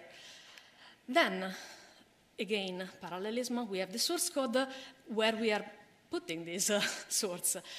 For the documentation, we are using both GitHub and GitLab. Why those platforms? Well, because if you are thinking at a way to store a source, immediately everyone will know those kind of platforms. And that is the idea. We need to reach the developers, we need to reach the content writer, so let's use a platform that is common for them. And in this case, we have two different instances. The public instance is on GitHub, and then we have also an internal instance that is on GitLab. And we are using both for producing testing documentation and the final documentation that will be published in the official documentation website. And last but not least, everyone can contribute. Also external people, because the tool is giving the access to everyone. I mean, it's GitHub. Everyone can make a pull request or open an issue mentioning that there's a typo in the documentation or something to change, something to fix. And that is the idea. Let's bridge writing software and writing documentation together. Those tools are also giving, let's say for free, a way to also implement the testing of the source code that we are preparing, that we are writing. So when we have the source, we also need to test it, we also need to build it, and this is something that is really coming, let's say, less or more for free, thanks to GitHub and also GitLab, because this infrastructure can already give you the instruments that you need for running validation on the code. And as I said before, DocBook, it's easy to validate. So you can have the pipelines that are starting the validation. You can check, apart from the validity of this source of the documentation, you can also check other aspects that are really important for documentation, like the SEO compliance or the integrity of all the links that are in the documentation, or tables and layout and so on. And everything can be really validated easily with these tools. If you want to also look at this documentation directly on SUSEDoc, SUSEDoc GitHub.io, maybe I will learn how to use the pointer. You can see the testing documentation, and this one is deployed automatically and made available when every pull request is accepted. Then we need to build our source, and for building it, this is the magic that is coming extra that DocBook doesn't provide. DApps is this acronym for DocBook, Authoring and Publishing Suite. Nice acronym, but it's the engine that takes this source in DocBook, merge it together with the different style sheet, and as a result, will produce your documentation in different formats that can be PDF, that can be HTML, can also be EPUB, and for everyone you could have different translations, or I don't know, the HTML in one single page, or with multiple pages, and so on. And the magic is just coming thanks to these DApps that is merging together the style sheet. And it's really easy to change the layout, because you just need to add a different style sheet to be used together with your source. So as a writer, you just need to focus on that, and that's it. And then, last but not least, the publishing. We want to publish things somewhere. So for the publishing, with SUSE we have two different approaches. So we have a testing version that is this SUSEDoc GitHub.io that I was mentioning before, where all the changes are merged automatically. And then we have the production server, where there is the official documentation, and that one is using a more complex publishing infrastructure that is this doc server. And at the link you can find all the references, of course. The source is available. And with this instrument you can automate the publishing. You can generate all the navigation element. For example, if you have the HTML layout, you can implement the translation. And the other advantage, we are talking about the official documentation, so we need to keep a little bit of control on the final result. You need to have a chance to do the final check before publishing a documentation that could have something not exactly nice inside. And this is also the power of having the last say, let's say, on the publishing of this documentation. And which kind of checks we are doing? Of course, the checks are done with the actions, the CI that is on GitHub, for example. We are building a container with the tool that is taking all the changes done, is building all the software, and everything is synchronized.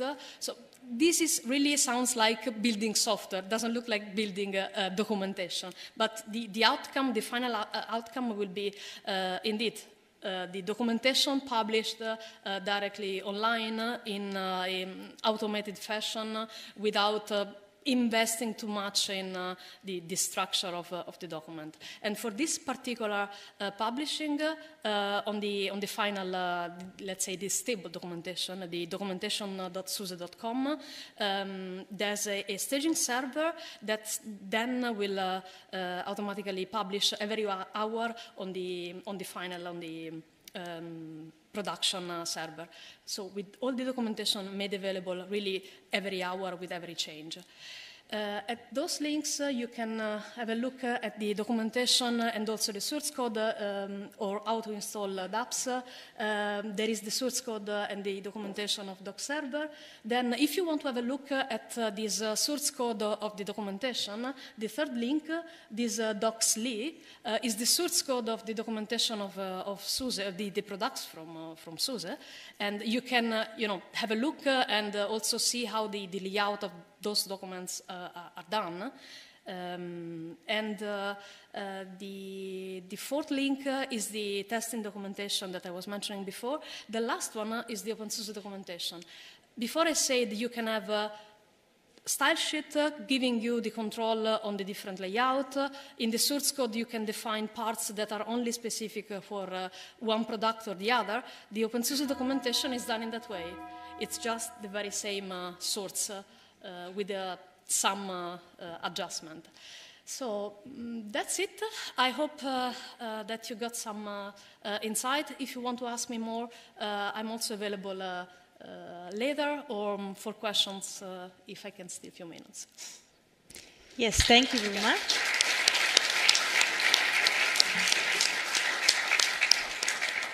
We have time for questions. So if any of you, there is a question here in the front. Yes, Mike, it's coming.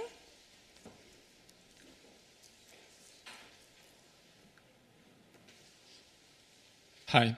Is dApps suitable for other organizations as well, or it is specific to SUSE docs? Absolutely no. I mean, the source code is there. You can install it, and you just need to follow the instructions for installing your framework, but then you can just use it. It's just a matter of creating your own style sheet, and that's it, and you can use it. I have another question. You use ASCII docs as well, alongside with DocBook. Yeah. If somebody makes a contribution, a small contribution to the docs, maybe a SUSE member or somebody outside of SUSE, where do they make this contribution? To the ASCII doc part or to the DocBook? So normally we are using the standard DocBook. It's not that we are rewriting. In dApps, we are just using a subset of DocBook, just because it's the part of DocBook that SUSE is using, but you can extend it without any problems. So if you need to extend what dApps support, you can just contribute to dApps and that's it. Or you can contribute to DocBook if you want to change the format. But yeah. Yeah, hi. Ciao. Can you also make slides with this DocBook? And if so, did you make these slides with that? So at the moment, the output is in PDF, EPUB, and HTML. You could add the extension for exporting in other formats. At the moment, it's not possible, but why not? Okay, thanks. Source code is online. Contributions welcome. Other questions? Okay, so thank you very much. Thanks a lot.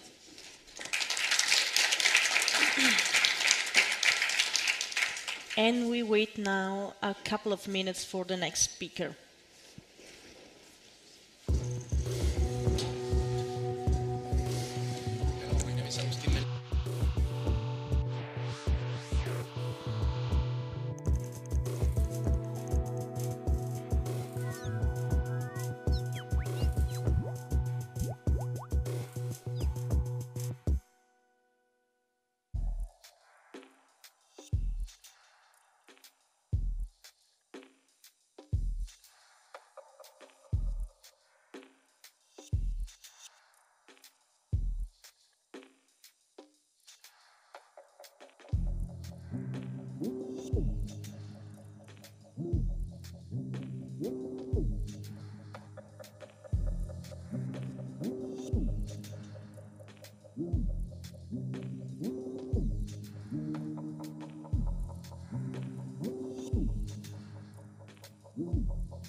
So, our next speaker, it's Agustin Bettencourt. I hope I... Benito, yes.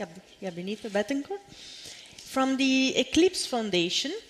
And he will explain us why open source is not enough. And what are the other aspects to take in consideration, like aspects like provenance, open governance, and the vendor neutrality. So welcome on stage, Agustin, and the floor is yours. Thank you very much. First of all, welcome and thank you for being here. This is a clicker, correct? Yes. Oops.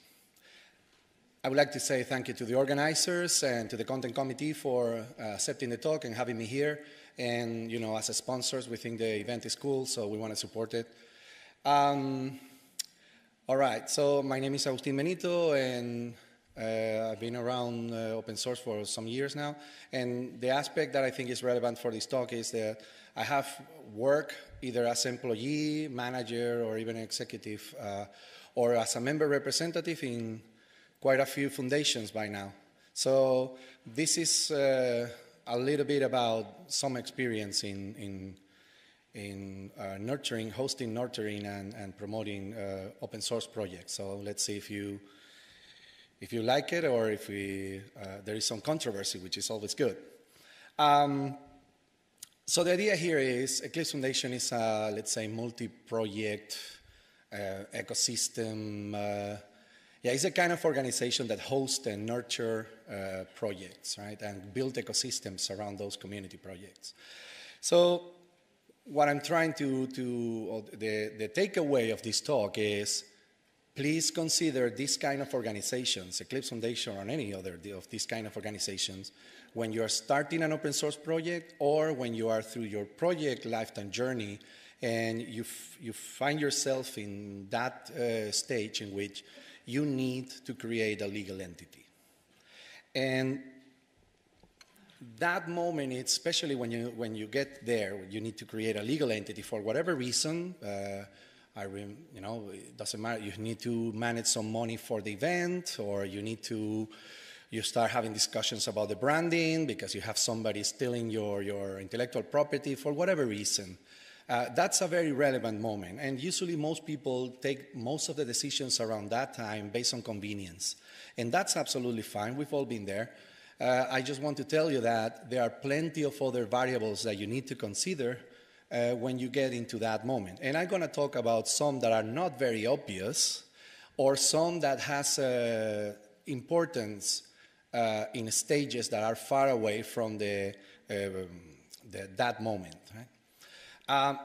I always recommend when you get into that point, I'm starting an open source project or I'm thinking about a legal entity, to put yourself in the shoes of your target audience. And the target audience usually is those who you want to attract to invest, either money, time, whatever, and your potential users. Right? We know that considering that if you increase the user base, you are somehow increasing your chances to get more contributors. Put yourself in their shoes. And when you do, and you are old enough and you have been around some time, there used to be a time in which it was basically all about the license, right? So you need to learn about the licenses, and you were almost kind of done.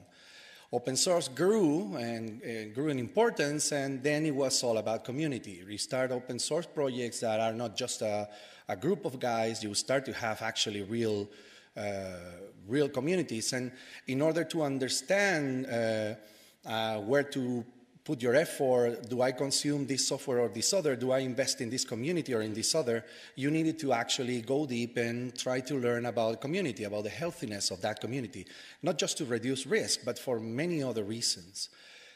Over time, open source got very relevant in many markets, right? Commercially, it's a success. So then the landscape got even more complicated, and then you start to look at, you needed to look at what are the business models behind the organizations that are supporting those projects, in addition to everything else, right? So when you put yourself in the shoes of your target audience, there was a lot of things that they need to consider, right? So, and things are getting even worse nowadays. In the last 2-3 years, things are getting even more complicated. Now, in some cases, you even need to go as far as the investors that are behind those companies that are driving or actively participating in the open source project in order to understand what are you getting into. It's becoming really complicated to the point that for those who are your target audience, especially if they are not saving in open source, everything is gray. And it's not black and white anymore. It's getting even worse over time.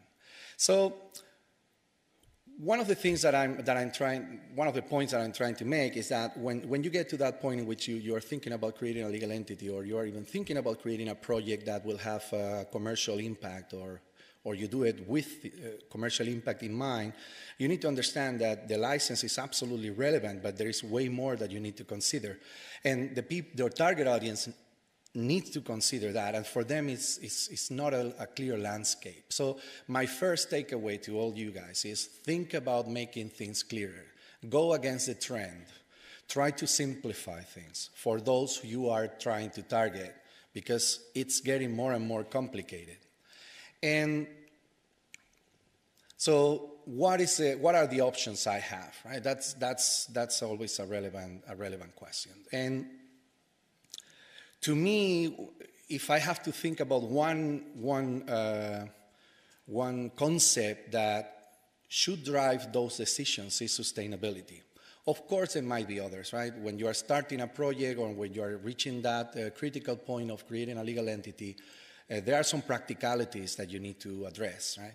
But if you make that exercise of putting yourself in your target audience shoes, you soon realize that sustainability is it should be an essential argument for all the decisions you are about to take.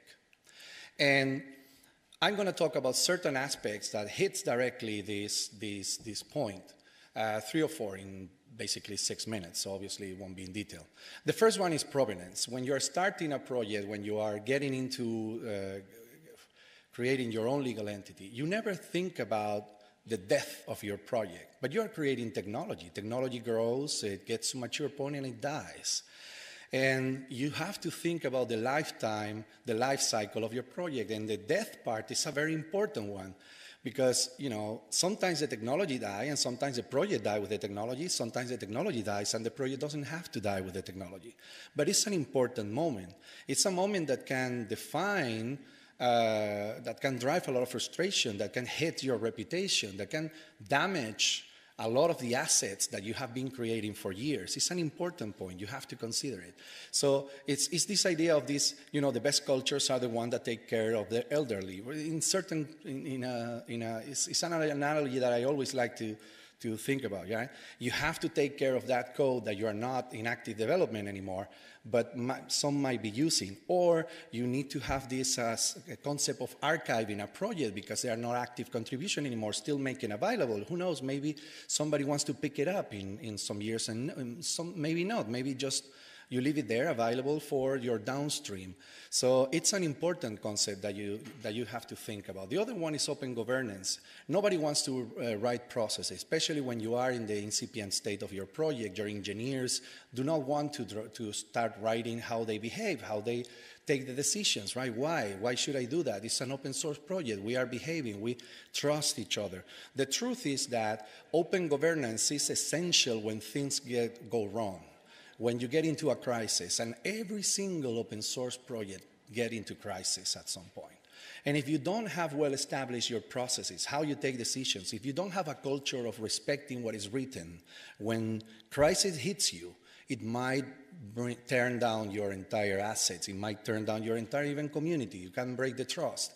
It's essential to write down those processes. It's essential to respect them. It's essential to be true to the open governance model. One more that it's not necessary, but it's very, very important, is vendor neutrality. There are plenty of open source projects out there that are extremely successful that are single company driven or single organization driven. It's not about success. You don't need vendor neutrality to be successful. But if you want to be resilient, if you want to increase the resilience of your project, vendor neutrality is one of the best ways to achieve it. It is not just to attract more corporations why vendor neutrality is important. It's to be resilient. At every level, we are not talking only at business level, we are talking also about technical level. Having most of your developers affiliated to a single company, that's a risk. Having most of your marketing people or your document people is a risk. Having most of your tools hosted at in a very specific place, that's a risk.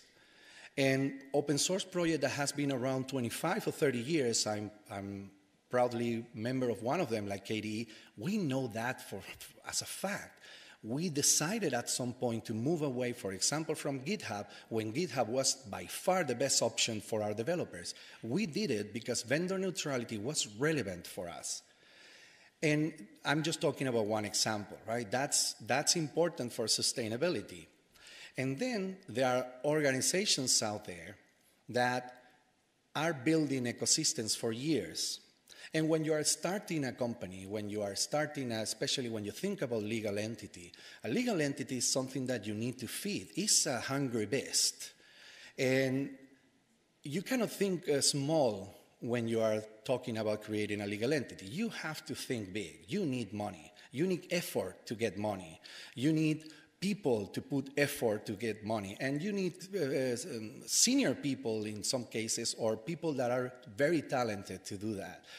So it is like in the technical field, right? Sharing knowledge is important. Making agreements is important. Sharing effort is important. It's the same at product level. It's the same at business level. These organizations that host many, many projects, some of them has built ecosystems for years that are, de facto has become very good business developer environments. It was not the intention. It is still not the intention. We are code-first organizations. But because of building relations with engineers, working for companies, because having our software being used commercially, we have had, as a side asset, built these kind of ecosystems that are that lower the activation energy significantly for newcomers. And that's a very, very, very valuable asset. So there are plenty of organizations you can look at, and with different models, and each one of them has their value. That's why they are surviving, that's why they are mature today, and that's why in some cases they are extremely successful. So take some time to look at all of them. I'm going to talk for 1 minute about one of them, the one I'm currently working on, but again, this is a lot of what you're going to hear is not specific to us, right? So Eclipse Foundation is a European foundation, right? We moved to Europe 3 years ago, and now the matrix is in Europe. Our memberships are in Europe. But it's a global. We have global reach. That is not a relevant factor in many cases. Hopefully, it will be more relevant over time because we will create an environment that respects data significantly more than today, that use federated approaches to against centralized technologies. But today it doesn't seem to be a relevant factor, except for some cases, right?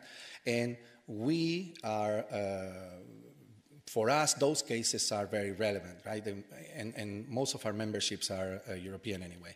So we have get enough critical mass already to become a real support for new projects, for new organizations that are getting into open source. We are big enough now, and we have been enough time around to have gone through a lot. And I think that's valuable. That's valuable for newcomers. And we have a fairly good impact. So, and that's essential to get users, that's essential to get contributors, and that's essential for driving your technologies into commercial success. Again, it reduces significantly your activation energy. And Eclipse Foundation, we are mostly known for our first project, Eclipse IDE. If you are into Java, we are well known there, but it's not the only things we do, right? We do a lot of other stuff nowadays. I work for this project called Oniro, which is in the IoT and Edge field. We have also automotive. I mean, we are into cloud. We are into open hardware, a lot of fields. And finally, we are community-driven, so we are not company-driven. We are community-driven, and we are proud of that. For us, it's code first. Without code, there is nothing, absolutely nothing. And finally, it's all about, that's something very unique to us, is that we work to make the open source developed by the contributors at Eclipse commercially successful. So we summarize that idea and a lot of activities we do in that front as we are commercial friendly. And that's basically it. Thank you. Thank you very much. Are there any questions from the audience? No, it seems that was quite clear. Thank you again. And so we will wait for about 4 minutes for the next speaker. And in the meantime, I would like to remind you that on the ground floor there is a sort of lounge area with tables, and you can also go there for eating for eating and to relax and sit a little bit. So remember that you have the space in the foyer here in the -1 floor, but also you have on the ground floor some tables and a lounge space that you can use. So.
The next speaker before the lunch break will be Anna Dupliak.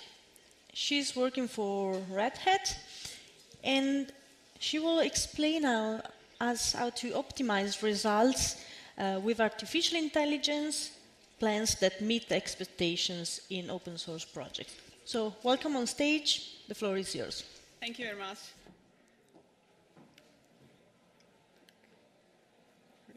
Oh, yeah, right. So, welcome to our fight against the non-optimality of scheduling algorithms. My name is Anna Dupliak. I'm Optoplanner software quality engineer, and well, straight to the point.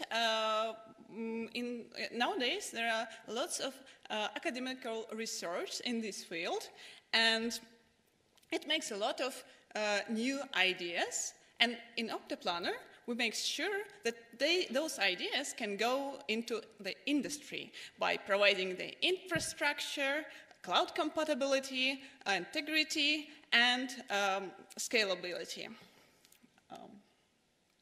How does it profit?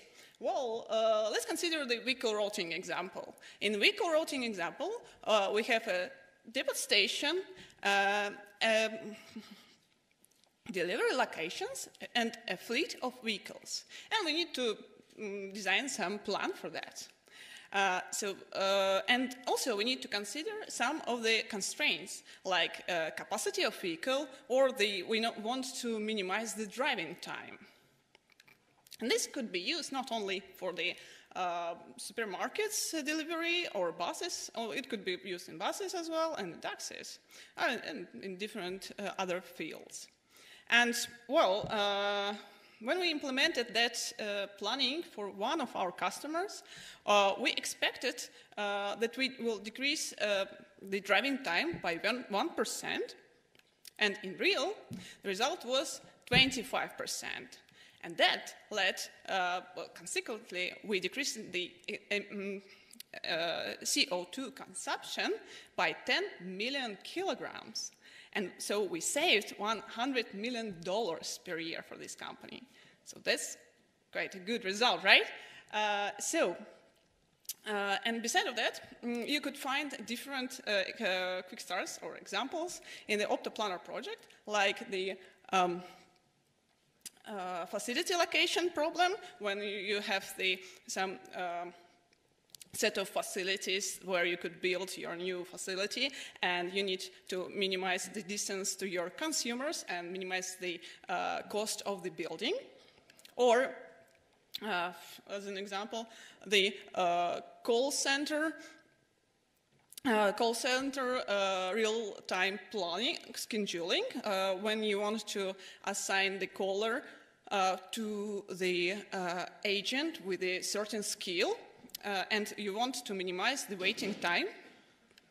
Or the employer scheduling solver, when you need to create an employer roster for your employers with the different skills and for the available time slots. So, let's follow the process of the creation or automation, the planning for timetabling, for example, and figure out how does Optoplanner help with that. So first, let's understand the problem. Here you could see the set of lessons and the set in which you could have some lessons could have the same teachers, some could have same students, and also you could see this set of time slots. And we will put it to our application, to the solver, and as a result, we want to have each and every lesson assigned, right? So what is the problem here? So the example of the solution could be like in A. So you could see here that French and math is assigned to the same room at the same time. This is a room conflict. We don't want to have that. Or, for example, this solution. But there are also a conflict. You could see here that chemistry in French is taught by the same teacher. So we don't want that to be as a solution as well, because it will bring teacher conflict. And like here, we could see that this solution is not feasible because it will bring student group conflict. So the last D solution would be appropriate. We don't have any conflicts broken, so this is a feasible solution. So first, let's try to create some application and see how does it work. We could create some. We should start with the simple domain model where we will have some set of lessons, and lessons will contain time slots and rooms. And also, the second step, we need to somehow be able to compare different solutions, different timetables. So for that reason, we need to define score calculation function. Score calculation function, the simplest score calculation function will look like this. So we will take the timetable and check each 2 lessons if they contain the room conflict or the teacher conflict or the time slot or the student group conflict, and we will decrease the score.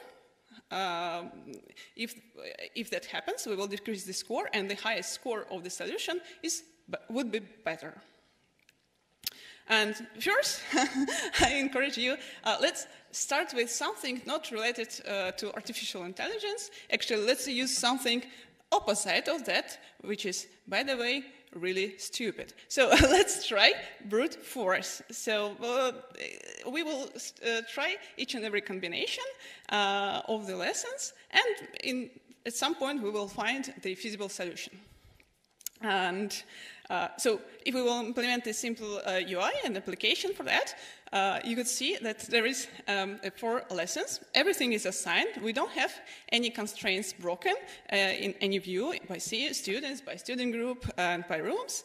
And the score is 0, which is good. We want that.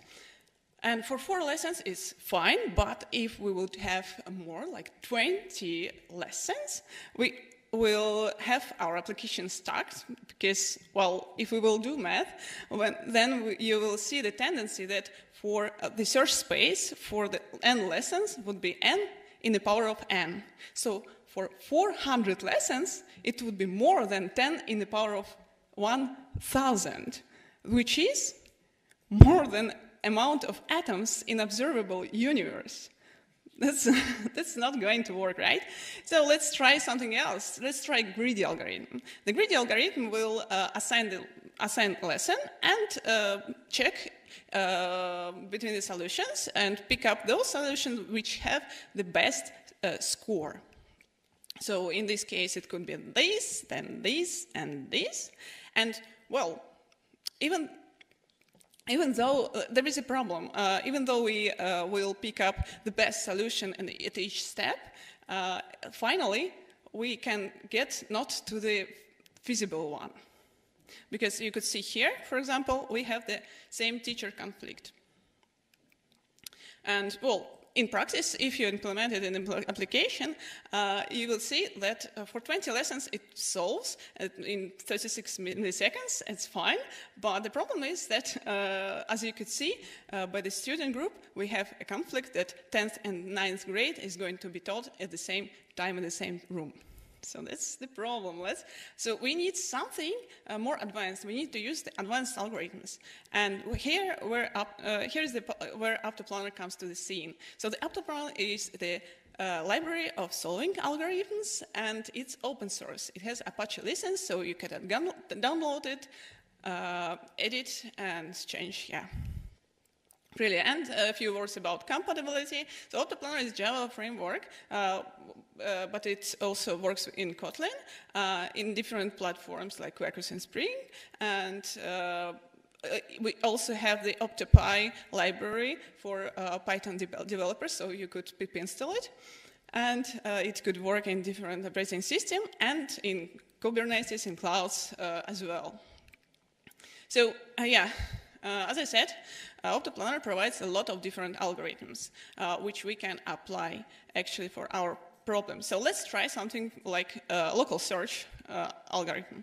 For local search algorithm, basically what we will do is that we will reuse the solution, the greedy one, And then we will make a several steps with this shuffling or moving to the right or to the left or to some of the lessons. And at some point, we will come to the feasible solution. We will not miss one as a greedy, as it was in the greedy algorithm, and we will not go through all of the possible solutions as it was in brute force. So some compromise. So if we will implement it, indeed, it will solve without any constraints broken. It will create our timetable and in a feasible time. And for 20 lessons, it would be okay. So you could see we don't have any constraints broken here. But for 100 lessons, it would take already 5 seconds. And we could improve it, and Optiplanner provides the feature to improve it. So it's called the score calculation incremental search. So we don't need to compare the score of the timetable each time we move all lessons. We just need to recalculate it for the lessons that was only moved. So, for example, in this example, we instead of recalculating it for 4 lessons, we will need to recalculate it only for 2 lessons because 2 lessons was changed. How does it affect on the performance? Well, it will work 10 times faster. So instead of 5 seconds, it will take only half of the second. Besides of that problem, you could see here in the timetable we have 4 lessons of art, and the first is for 9th grade, the second is for 10th grade, the third is for 9th grade again. Well, I think that students are not going to like it. So you could see that beside of these hard constraints that we have been using, like room constraints, like the room constraints and the student group constraints and the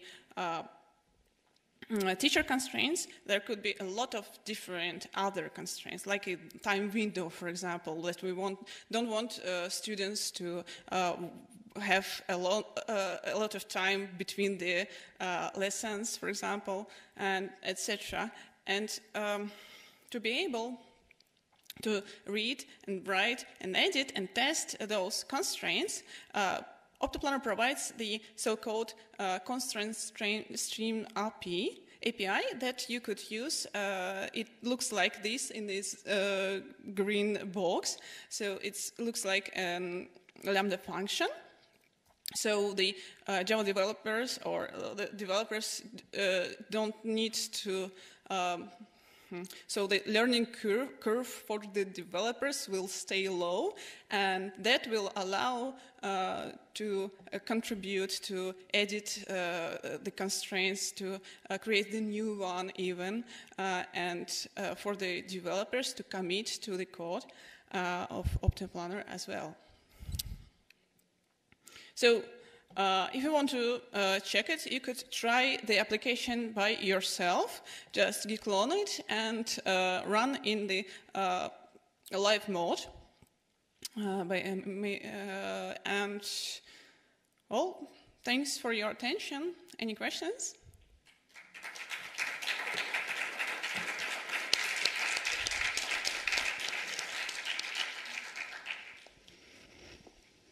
Yes, there is a question here. The mic is coming here in the front. First.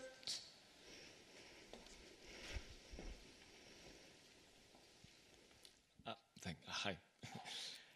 So before the whole classroom examples, you briefly talked about routing and the facilities example, right?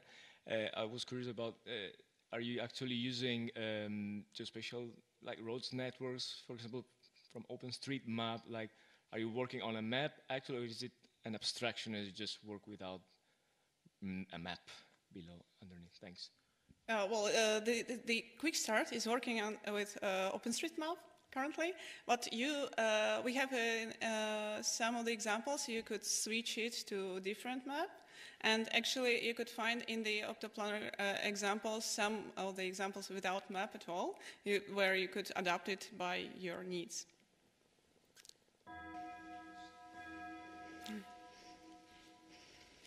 Other questions maybe from, yes, Floriano?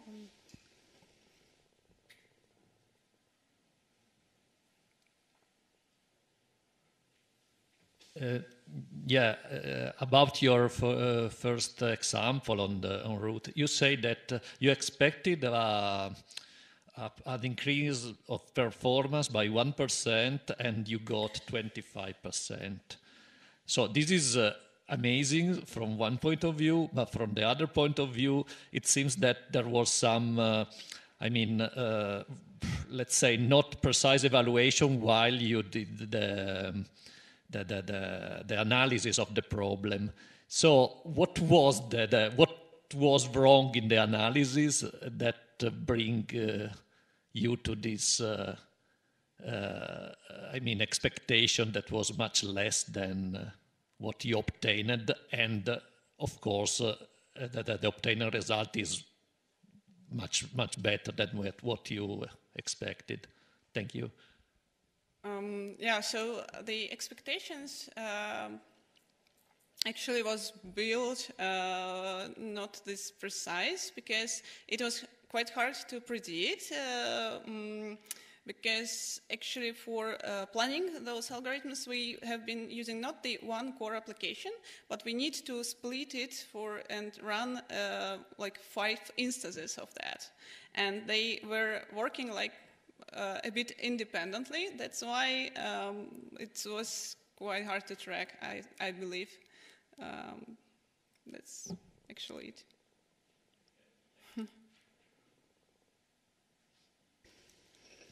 I don't see any other questions from the audience, so I will thank you, Anna, very much for your contributions. So let's make another big applause. Also because you were the last speaker before the lunch break.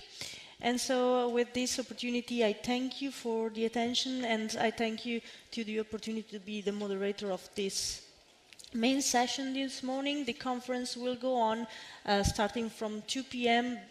With different other sessions. I remind you the opportunity to use the Crown Hall for sitting there and use it as a lounge to sit there and have some spaces.